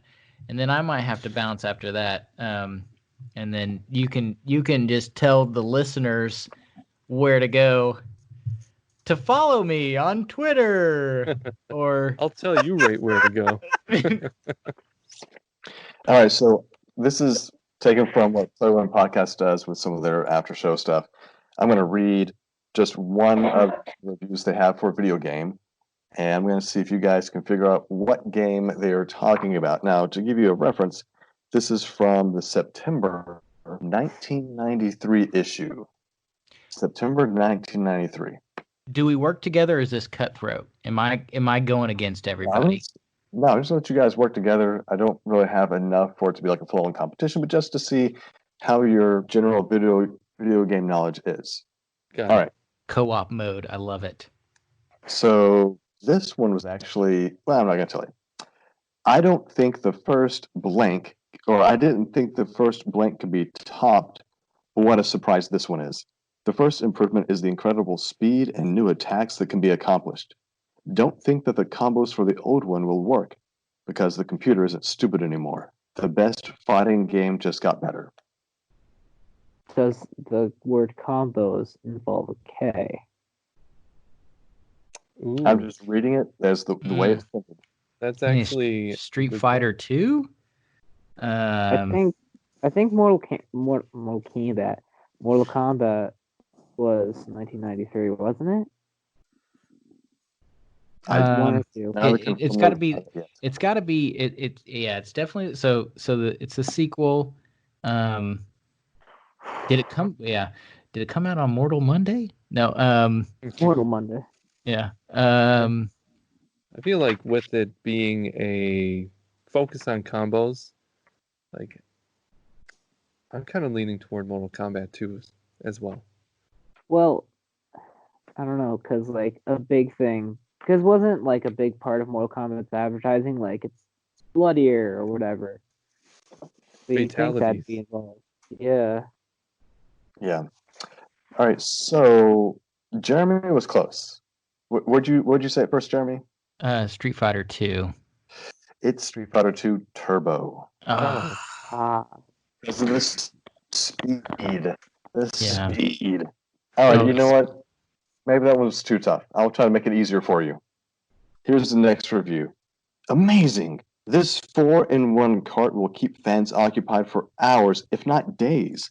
This is a must-have for anyone with a Super NES. Everything is here, even the glitches and secret levels. The 16-bit conversion graphically is fantastic, and the stereo sound enhances the overall effect. My favorite is Dream Factory. I mean, that's got to be Mario All Stars, right? Like Yeah. I can't think of another 4-in-1 That's cartridge. what I was gonna say. yep. That's Yep, what I was What's thinking. that- That is correct. Thought I could trick you on that one, but I guess the 4-in-1 gave it away. And all right. All right. So while it may be hard to compete with other blank games, blank really holds its own. The backgrounds are beautifully drawn. The music is terrific, and every sound effect is heard. The crisp, digitized effect is extremely well done with very impressive play control. However, there's still something missing. As a Donkey Kong Country game, possibly. The digitized graphics. Was it digitized graphics or sounds? It says digitized effect is extremely well Oh. done. Digitized Effect. effect. It's a video game. In theory, it's all digitized, but whatever. Yeah, I think they're grasping at the. Mortal Kombat had the digitized sprites, or the what do they call that? And then the Donkey Kong Country did as well. Yeah. And then Super Mario RPG did something similar. Can you repeat some of the review? I have absolutely no idea. Okay, I left out one word which may give it away, so let me try this again. While it may be hard to compete with other fighting games, blank really holds its own. The backgrounds are beautifully drawn, the music is terrific, and every sound effect is heard. The crisp, digitized effect is extremely well done with very impressive play control. However, there's still something missing. Marvel vs. Capcom. Oh, It's Killer from Instinct. 1993. yeah. Oh. I like Killer that. Killer Instinct, that's a good- Instinct. Yeah, I think that's What about Clay Fighters? Ooh. Oh, that. Mm. Ooh, what about another Was that claymation digitized? fighting game that was based off a TV show from MTV? Death figure fighting Death match. Celebrity Celebrity death match. Get it right. That's- Come on. Been a this while. one- So This what could are your be- guesses for that one? So it's a fighting game that's digitized, that's missing 93. something. I mean, I'll give you a hint. Kill. It's not Pit Fighter. Oh, yeah, Pit Fighter. Is it like a tagline, or is it something along the lines of like only one thing is missing? You is it like a cheesy tagline like that? No, this is the review. It says, however, there's still something missing. ... I mean, I would say that. I mean, which consoles is this available for? Well, he can't tell us So this. Mortal Kombat and the blood is what's missing. You got it. Wow. Good. So Super Nintendo. Super Nintendo version, yeah. The original, then I guess, Mhm. because the second one on Super Nintendo did have the blood, Yes. I believe. I suppose this is Nintendo Power. I should know this. Don't mind me. I'll just go back to my dunce corner. Oh, this is not Nintendo Power. This is EGM. Can they do a deal with Coca-Cola Company for a Nintendo Powerade? I just thought of that. I'm sorry, that was stupid. But still, I want it. Well, not anymore. They can't. Perhaps brilliant, actually. Mhm. I see money in your future. Yeah, but I can't buy Nintendo to do that, so. Uh, Oh, I What's go. interesting is that Mortal Kombat was released in 92 and Mortal Kombat 2 was 93. But not Oh, for the console version. Yeah, I wonder if it was ported the year later. I bet you're right. Well, of course, this would have been, I guess probably right about the same time they were having all the issues with the ESRB or like getting that, started. Right. Mortal Kombat along with Night Trap, the big ones. Right. So I've got one last review for you. I'm not going to tell you the system, but like the blockbuster movie, this game is big. This 16 meg monster takes a lot to play. Patience and mastering of quite a few techniques, but it is well worth it. The best aspect is being able to play as the raptor, turning the tables on your would-be captors, usually by pouncing on them and chomping them down, is a blast. It is Jurassic Park on the Genesis. That is correct, Patrick. When I saw that one there, I went, he's going to get this. I know he is. I literally played that not that long ago. I thought about reading a review for Cool Spot, but that one might have been a bit more obscure. Oh, That 7-Up guy is I really like cool. Cool Spot though. I've actually played that one. I might have known, probably not, but I actually like not the Cool possible. Spot game. All right, So before you head out, Jeremy, why don't you tell us what you plan to be playing for next month? Well, I am going to probably continue because I haven't put a whole lot of time into LBX. I'll be giving you guys more of my thoughts on that, and probably also some Animal Crossing. Now that we have, I guess, some pirate thing that's selling art. I don't know if it's going to be fake. I think that was a thing in the past. And then there's some other animal that's selling bushes, a leaf sloth or something. So I'm going to be excited about that. And maybe some Cool Spot, maybe some Noid, some maybe just a whole lot of 80s and 90s mascot maybe some block. Chester Cheetah, too cool to fool.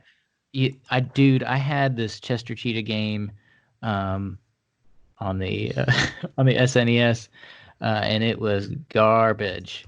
I don't know. But Cool Spot was cool. So yes, probably LBX, and that's about it.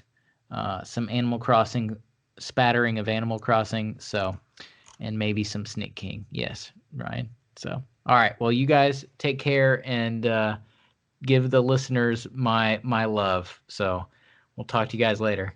Bye-bye. All right. Bye, Jeremy. Bye Thanks for bye. stopping by. Have Gobble fun. gobble. Gobble Hi, gobble. turkey. Cool spot. Ah, thank God that guy left. Now that the trash Yeah, is out of here. Do we really have to Good give thing out we're his not love? recording Because this. We just took our trash out. This is why you can edit, Patrick. Oh. Can you hear me now? I can. Oh, okay. Sorry, Dad said he couldn't hear me. No, he was just tuning you out. There's a difference. Well, he lives with me. He kind of has to. Alrighty, so first question we got is from Eggshen8 on Twitter, and he says, when you all attack your backlog, how do y'all go about it? Do you follow a premeditated list, however you feel that day, or complete chaos? Love the show.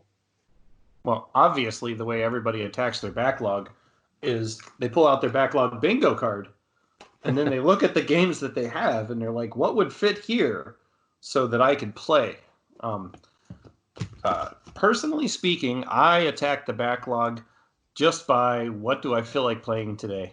Like what randomly, pops into my head, or, I try not to think or use words or talk in coherent sentences.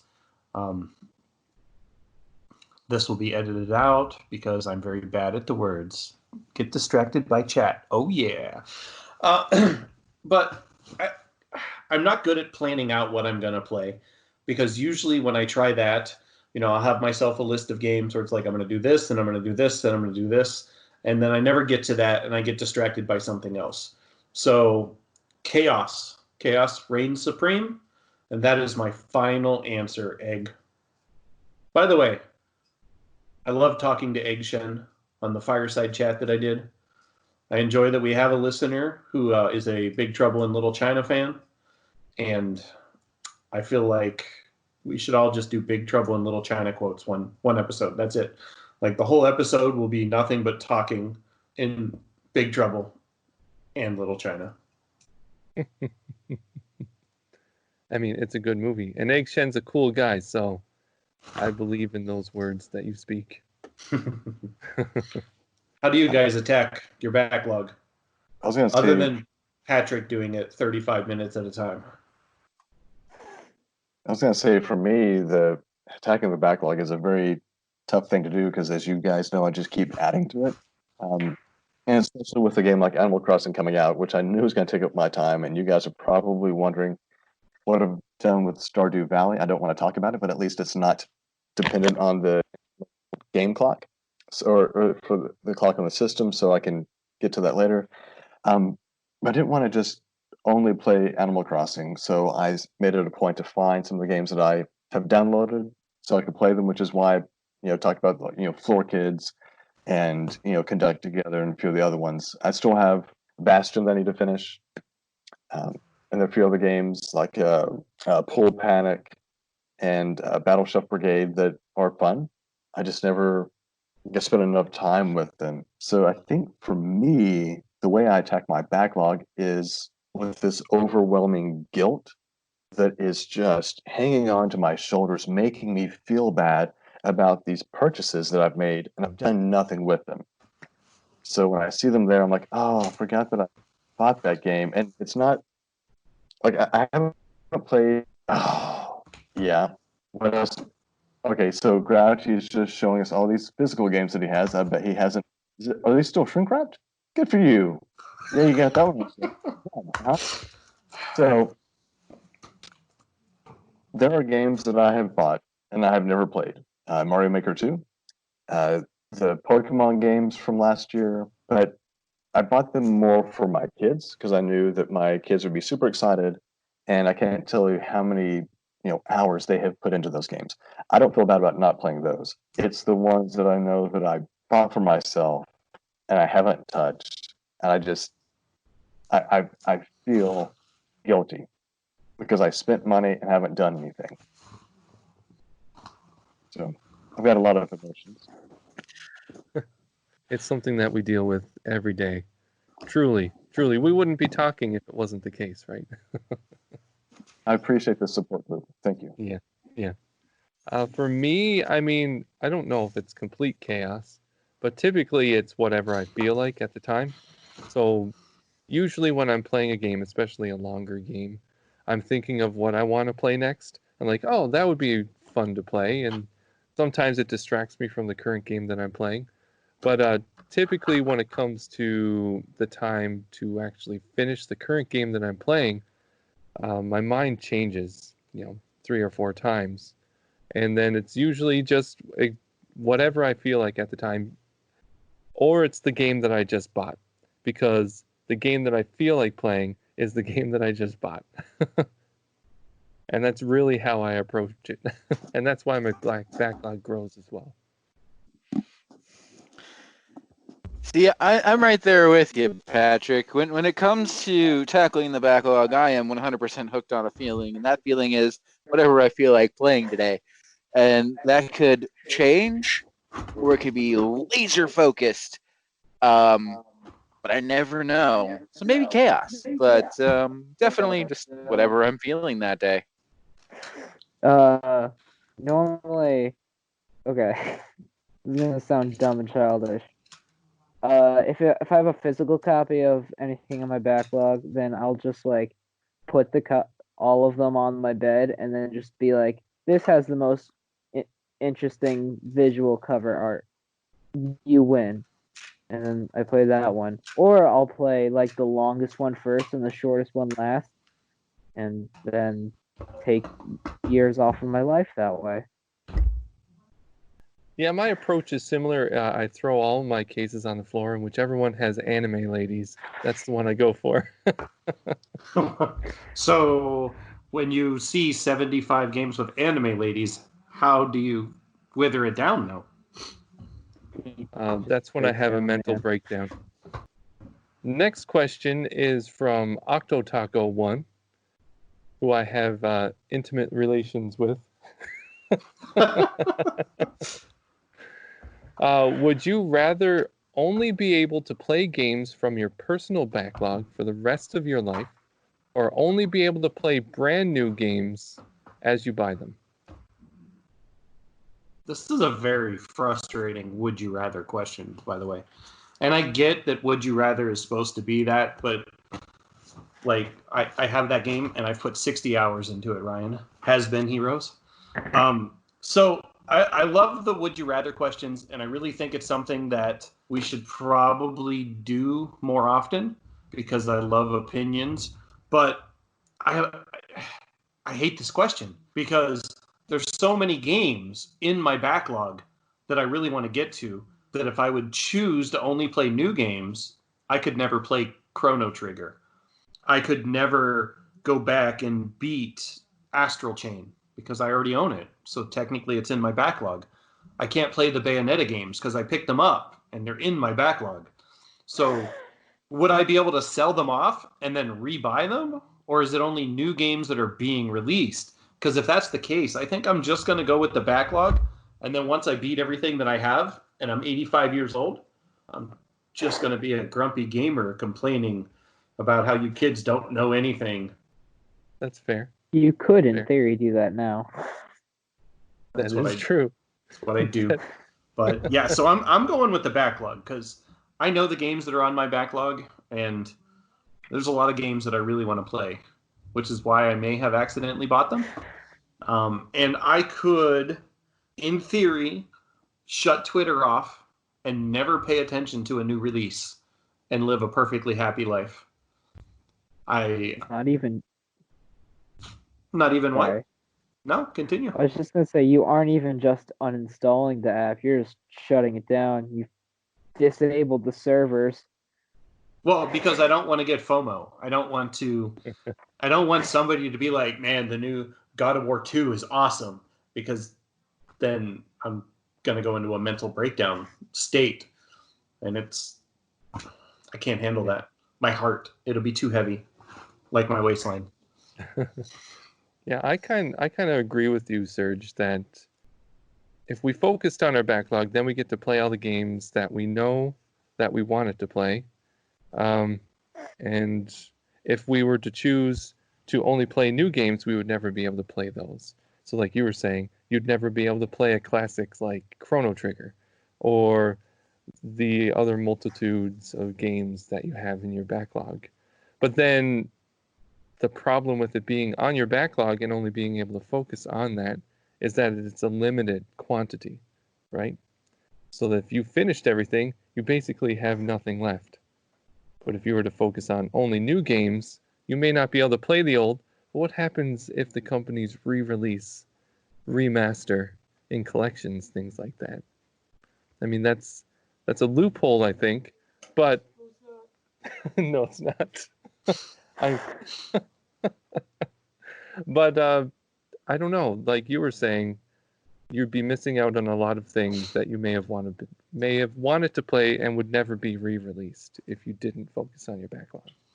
Yeah. See, if I was 20, or if I still had the time to put a lot of hours into gaming, my answer might change to playing new games that come out, because then I could get to like, oh, Resident Evil 2 release came out, Resident Evil 3 remaster came out, Final Fantasy 7, on and on and on. But because I am on a very strict gaming budget, time-wise, I feel like the backlog is the safe way to go, because I have years of reviews and friends' experiences and things pointing me to these are the really good games, rather than this is something that just came out and I might not like it. So that is true. That is true. Well, something to add to all of this, and I would say that I would probably stick with my backlog. But Patrick, you said, when you finish your backlog or finish the game, well, that doesn't mean that it's gone forever. Because I find myself a lot of times, just like with movies and books. So we've converted a lot of our movies, to be digital. So we got a few hundred that I can just pick and choose from. But most of the time when I go to pick a movie, I'm picking the same movies that I've seen over and over and over again. And that's what happens with my video games. So if there's something on my backlog, like if I play it and beat it, that doesn't mean that it's removed, because I've beaten Super Mario World I don't know how many times. I keep going back to that. I can keep going back to Dr. Mario. And so if you tell me that, and I guess it depends on how you consider your backlog. Maybe you wouldn't consider Dr. Mario on my backlog because I've already played it. But if you're talking about, games that you currently own, you can either play just the games you have or just the games that are coming in the future. I'm going to pick the games that I already have, because I have games that I love and I will keep playing over and over and over again. Like right now, if someone were to walk in here and say, let's play Dr. Mario, I'm like, let's do it. Bring it. And I'll be a totally happy guy. Plus all the other games I still haven't gotten to, I can sprinkle in every now and then, just about as frequently as I'm doing now. Right. And I guess it depends on how you take. I guess it depends on how the rules work for this question too. Is that once you complete a game, is it still on your backlog? I guess if only we knew somebody who knew that Octoteco won, we could ask them. But I think we just leave it up to our own interpretations, and they can get mad at us later when they listen to the podcast. That's true. That's true. Yep. So I think I have to plead the fifth on this one. I can't do this. Wait, I figured it out. We can game the system, guys. So look, if I pick my backlog, I can buy games when they're not new anymore, and then they become a part of my backlog. Right? Does that work? Can we do that? That's the obvious choice. But they would then become new to you. So you can't, if it's not something that you currently own, and then it comes into your inventory, it's a new game. So I think we're defining the backlog as what you currently own at the moment. Well, in that case, I have to side with my fellow busters and say the backlog. Just looking at the things that I plan to play in the near future and thinking about giving those up and never being able to look back is just not something I can do. I love to revisit games.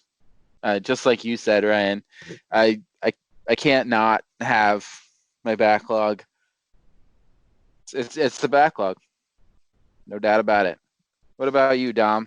You have a much smaller backlog when you consider your own games, so this would be a different perspective, I think.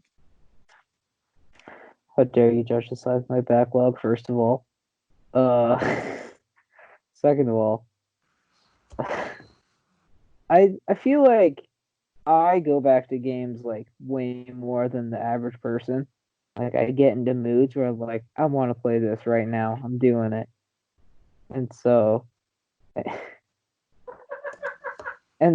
like I and like it's just so much like comfort food to me. Like Red Dead Redemption 2 was my life for like at least 2 months because I beat the story, which already took so long, and then I was like, I want to see all the secrets that are in this game, and that was like I'd say I don't know, that's a lot of time. So I don't know, I probably live off of my small backlog. Thanks for pointing it out, Dad. I think I was just trying to steer you in the direction of new games, because if you own the new games, then I could come and play them. You see, I was working towards a loophole here, and you closed it, ruined it. Well, you ruined it. But don't judge a man by the size of his backlog. It's not the size that matters; it's what you do with it. So really, Mike's a cheater. I told you guys all about how I beat GoldenEye, okay? I had that Game Shark ready to go, bulletproof mode, easy peasy. I've got no shame. As long as you roll credits. Mm-hmm. Now, are you intimately familiar with the next question, Patrick? Since you're I'm very intimate with this. The next question is from Skinny Matt K, and he asks, "Why does Dr. Pepper taste so amazing?" I'm gonna it's go. the jalapenos. I'm going to jump in and say I was actually having a conversation earlier today with my wife about how I miss the taste of a good Dr. Pepper, but I haven't had one in a few years because they tend to cause issues with kidney stones for me. So I have sworn off sodas, which means I've sworn off a lot of yummy, yummy things. It's probably the sugar. Probably. Like if you wanted to narrow it down to like one deciding factor, sugar. Yep. The opiates. Today in the grocery store, I saw the Diet Dr. Pepper cream soda, and I stopped and I stared at it longingly, mind you. I looked at it, and it was a box. It was a 12-pack or something, and I was like, I want to drink this. I want to drink it all. Like by the time I get to my car, 4 of them would be gone. And instead, I acted like a reasonable adult, and I walked away from it with regrets, but I walked away not knowing what Dr. Pepper cream soda tastes like. Yeah, I sure do wonder what it tastes like, because much like you, a responsible adult, we were at the store and I saw that and I went, Dad, I need it now. And he's like, all right. And I have drank 2 today. Here's the thing. Dr. Pepper original is disgusting and I hate it with a bit of a passion. Hot take. Because like I'm sorry. It's just like because you drink it and it's misleading because it's like it's so sweet, but then like there's that second part. It's like nope, it tastes like bleach. Which, by the way, if you get some bleach in your system, no coronavirus. Also, no life, which is an interesting trade-off, really. No, but like Dr. Pepper cream soda, it's just Dr. Pepper, but they took away the bleachiness. So it's just sweet and nice. It's like Dr. Pepper's nicer wife.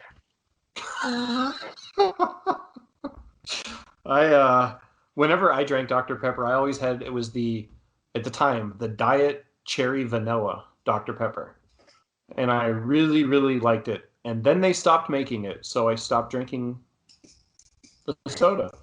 There was always like the cherry or the vanilla, but the cherry vanilla flavor was very delicious. Worked well with a rum, vanilla rum. Also enjoyed vanilla Coke with vanilla rum, and now I'm way getting off the point. So sugar is the answer, Matt. And nobody here has tried the new cream soda flavor at all. Not twice today, in fact. Nope. Don't even know what it is. I could have played that off better. Continue. All right. I'm gonna say it's the syrup. The syrup is the reason, and that's my answer. And final answer, lock it in. Hey, have you guys ever seen in the store Dr. Pepper flavored not green beans, baked beans? Yes. No. I saw it, and I really want to give it to someone that isn't me. Yeah, That's it's not dumb. good. It's not good. Where go. did we find Dr.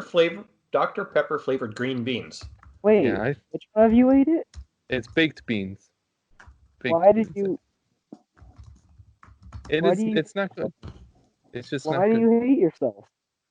What? I mean, if you're reasonable going, human being? if you are a responsible adult, Uh-huh. you owe it to the world to buy Dr. Pepper flavored baked beans and decide for yourself that it's disgusting. Okay, so it's by the Serious Bean Company. Yeah. Sweet and a bit sassy. And I am going to track this down because I have to now. Do not intake sassy beanage. You might die. It's true. You know, I have lived over 40 years now, and I have a life insurance policy. So if it happens by some weird means, then at least the house will be paid off and my family will have a place to live. However, if it doesn't happen, I will have a story to tell. And Like sassy beans. I'm more adventurous than an 18-year-old, and that makes me happy. If this 18-year-old is not hard, literally just like do something kind of scary, and it's like, well, you did it. Listen, I'm fat for a reason, and that's because when I see stupid stuff like this, I try it. Oh, that's a new soda flavor? I'll have a couple. Oh, I'll buy a 6-pack or a 12-pack because if I like it, then I'll have more. And if I don't like it, well, I still got to finish them. Ooh, is that a new chip flavor? Oh, there's 37 new chip flavors. I'll take one of each, please. So, Dr. Pepper flavored barbecue baked beans. Barbecue. Got it. Whoa. That's Oh. too many things in a can. Are there more questions, guys? I think there should be more sorry about questions. the- Yes, there are more. Trying to keep us on track. Alrighty. Sorry. Next question is from Hypecaster, and they say, how important is toilet paper brand and quality to you personally? Have you relaxed your stance post-virus? I don't care. And no, it hasn't changed. Yes, 2-ply. So obviously you want it to not fall apart mid-wipe. I'm not looking for restaurant quality toilet paper, or 1-ply as we call it. However, 3-ply is a bit much for me. Right. I'm just looking for. Yeah. Just you don't looking want to for be wiping 2-ply. your butt with a pillow. I'm just saying that. I don't know if I don't want that. I mean, necessarily. I think that we are Look, very you're brand sitting on my specific. bed right now, and actually on my pillow. So let's not do that, okay? Let's just not. Okay. So, Hypecaster, I'll say that I am very brand specific. I don't think that anybody else cares. I know that whenever I visit my sister-in-law, she gets the like the generic stuff from Costco, which is like the public restroom quality stuff. I'm like, what is this? And she's under the impression that it's just fine. I'm like, no. We actually got a little care package from a restaurant. So we got like meat and a few other things, and they had like a roll of toilet paper and some eggs and some milk. It's like, okay, well, thanks for the roll of toilet paper. And that whenever I go to the bathroom, it's like I'm at work. That's the one thing that I feel like I'm at home, but I'm also at work because it's the same junky toilet paper that I have at work. So yeah, I am kind of brand specific. I can tell the difference. And I'm sure my wife would say, "You can't tell." I'm like, no. I can tell. I've So, got certain sensitivities and I know. so are you calling out the school system? Is that what I'm getting here? They need to step it up. No, I mean I work at a community college, so it's just generic toilet paper. I'm just, you know what? Here's one thing that I'm thankful for. The toilet paper that my work uses is perforated.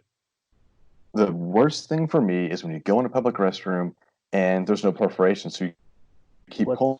How do I measure? And then I've got to break this apart. How? With my teeth? And then it gets all stuck in your Oh. teeth. It's gross. You know? Gross. That's what perfor. I didn't even know what perforation was. I was like, what kind of space toilet paper are you using? Also, you have too much emotional attachment to toilet paper, which is Okay, but this is because you're 18. You don't know. See, when I was 18, I was carefree. I could do whatever. Nothing bothered me. But then you grow up. Then you become a man.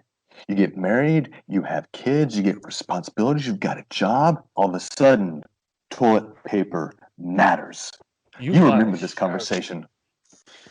So subliminally, it comes down to the fact that you get older, get hemorrhoids, and you realize that wet wipes matter. Toilet paper, not so much. I'm so happy that I came on here. And the lesson I just learned was, listen, you're young, toilet paper's fine. Then you get old and everything sucks, including toilet paper. Once you have an insufferable teenager of your own, you'll understand. And he'll have this exact same conversation someday. That's right. You'll buy him 1-ply while you keep the good 2-ply stuff. And you'll be on your own podcast called Backlog Busters Junior, and it's going to be fantastic. Junior edition. You know, I'm actually with you there, Ryan. I like to have the Kleenex brand toilet paper. Kleenex has Though, toilet paper? as podcaster suggested, with everything the way that it is, I have settled for lesser brands, but I make do. Now, what you guys should understand about our situation here is that we have multiple bathrooms at my house, and my bathroom is for me and my wife. The other bathroom is for everyone else. So it's not necessarily the same toilet paper in both bathrooms. I'm just throwing it out there. So he doesn't know. He doesn't know. It just may or may not be gold plated, you know. Look, when I get to buy it again, you're gonna try it and you're gonna understand just a little bit what we're talking about. What do you mean try it? Don't talk about toilet paper like it's a fine wine. Oh, the things you've yet to learn. Again, GOM, you're 18, or your friend is 18, and hopefully you can carry on the words of wisdom from this conversation to your friend, GOM Janelle, and enlighten them. Okay? Be you know what? I believe that the children are our future, and I think it's up to you to lead them well. You know, teach them well and let them lead the way. You should show them all the beauty that they possess inside. That's what I believe. You should also Wow. make them appreciate good toilet paper. Or convert them to a bidet system. Oh god, no, There you those go. creep me out. Those actually scare me. We're gonna switch us over to bidets, and then we're gonna say, how far away is this? Well, it's just 16 kilometers. I have no idea how far that is. What are you doing to me? Now, I mean, Patrick is probably okay because I'm not sure if he still has any residual metric system, left in him. Yeah, I measure my height in meters and distances by kilometers, weights by kilograms. I'm all over. Not stones. Not stones. No, haven't gotten there yet. I'm sorry. I don't speak Spanish. What are you talking about? Habla español. Alrighty. So it looks like we have one last question, and it's from Jimbo15, aka Hungry Pup. Suggest we touch on Mario Maker 2. He's very intrigued by World Creator and the Koopalings. So, what are our thoughts on the latest Mario Maker 2 update? Very intriguing. I love the fact that they gave the ability to make worlds instead of designing a bunch of courses where in your mind they string together. So you get to create the world and then get to put an end boss there. So I think that's great. I don't think it does anything for me. I just don't feel I have the time, patience, or creativity to sit down and design one well-played level, let alone like 5 to 8 to be able to get to a boss. Whatever Mike designs, I'm not going to play it because I won't get through the first world. So, but Well, I like if I you like ever the do idea. pick up Mario Maker 2, I'm actually working on creating a world with the specific design in mind that it's going to start off easy and get more challenging. And you can ask Dom. He played through the first levels that I uploaded today, and it was tolerable, if you can believe it. I actually survived, but not really. I'm dead. What's Tolerable. okay? Are you doing contra rules or not? I mean, it's not. They are obnoxiously hard. It's like they're pretty easy, but it's more so the anticipation that gets you, because you're playing it and you're just like, man, this is gonna suck later. I'm not gonna do this. And I kind of agree with you, Serge, that I think the update is super cool. And I really like the idea of being able to create a world similar to what you would find in a regular Mario game. And I know that my son is super excited about it as well. And he wants us to sit down and try to make a world because he knows that we recently finished up Mario Bros. 3. And he's like, what if we made a World 9? And I think that's a super cool idea. And we'll probably work on that, but like you, I don't have the time, the patience, or the know-how to create anything really good. But I do think that addition is a huge step up for the Mario Maker franchise. You know, of all the levels that were created for our Backlog Busters challenge in Mario Maker, yours was the only one anyone liked. So I disagree with your talent observation. I think you could do it if you had the gumption. True. He would also have to have a lot of paper so that he could handwrite everything. It would be just on the back wall. I'd have, string attaching different things and Look, Serge, you're the notebook master, okay? Just pull out one of your graph paper notebooks, ship it over. You'll be golden. It's in the mail. It's in the mail.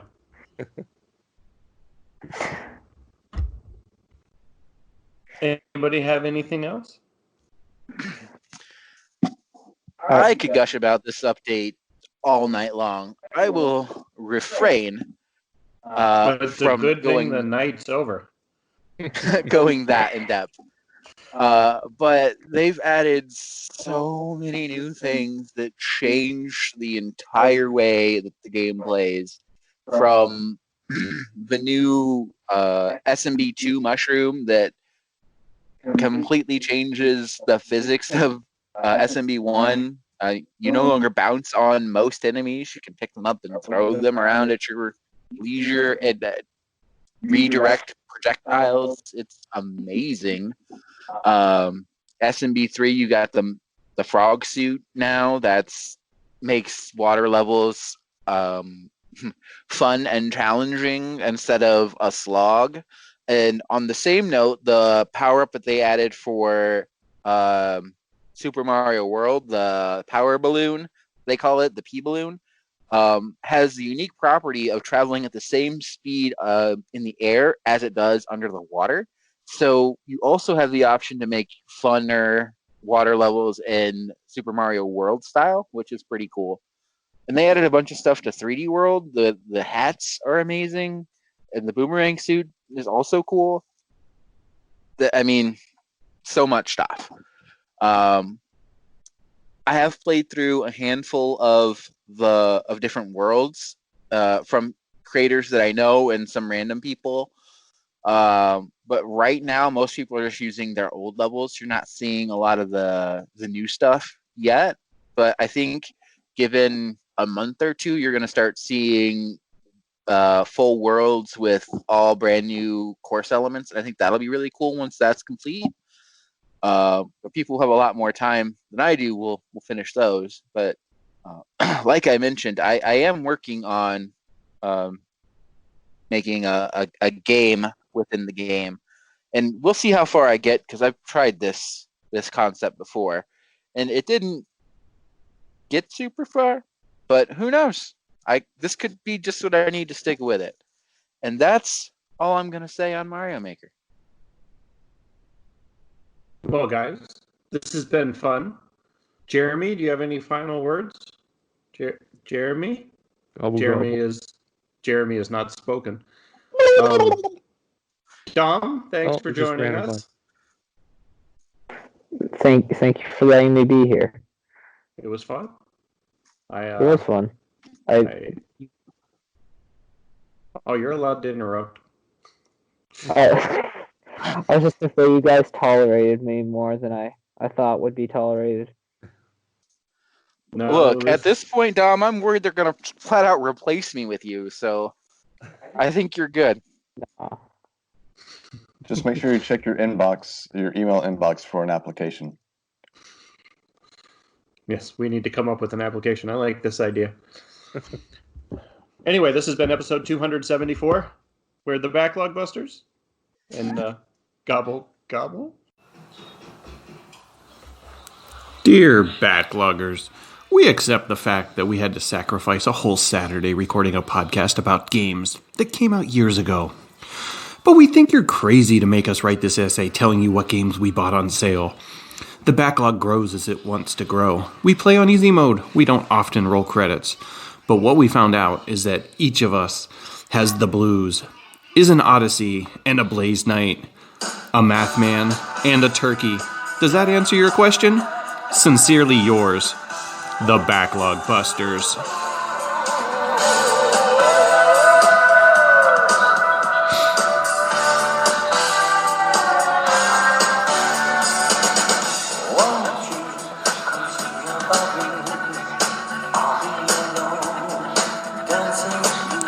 Backlog.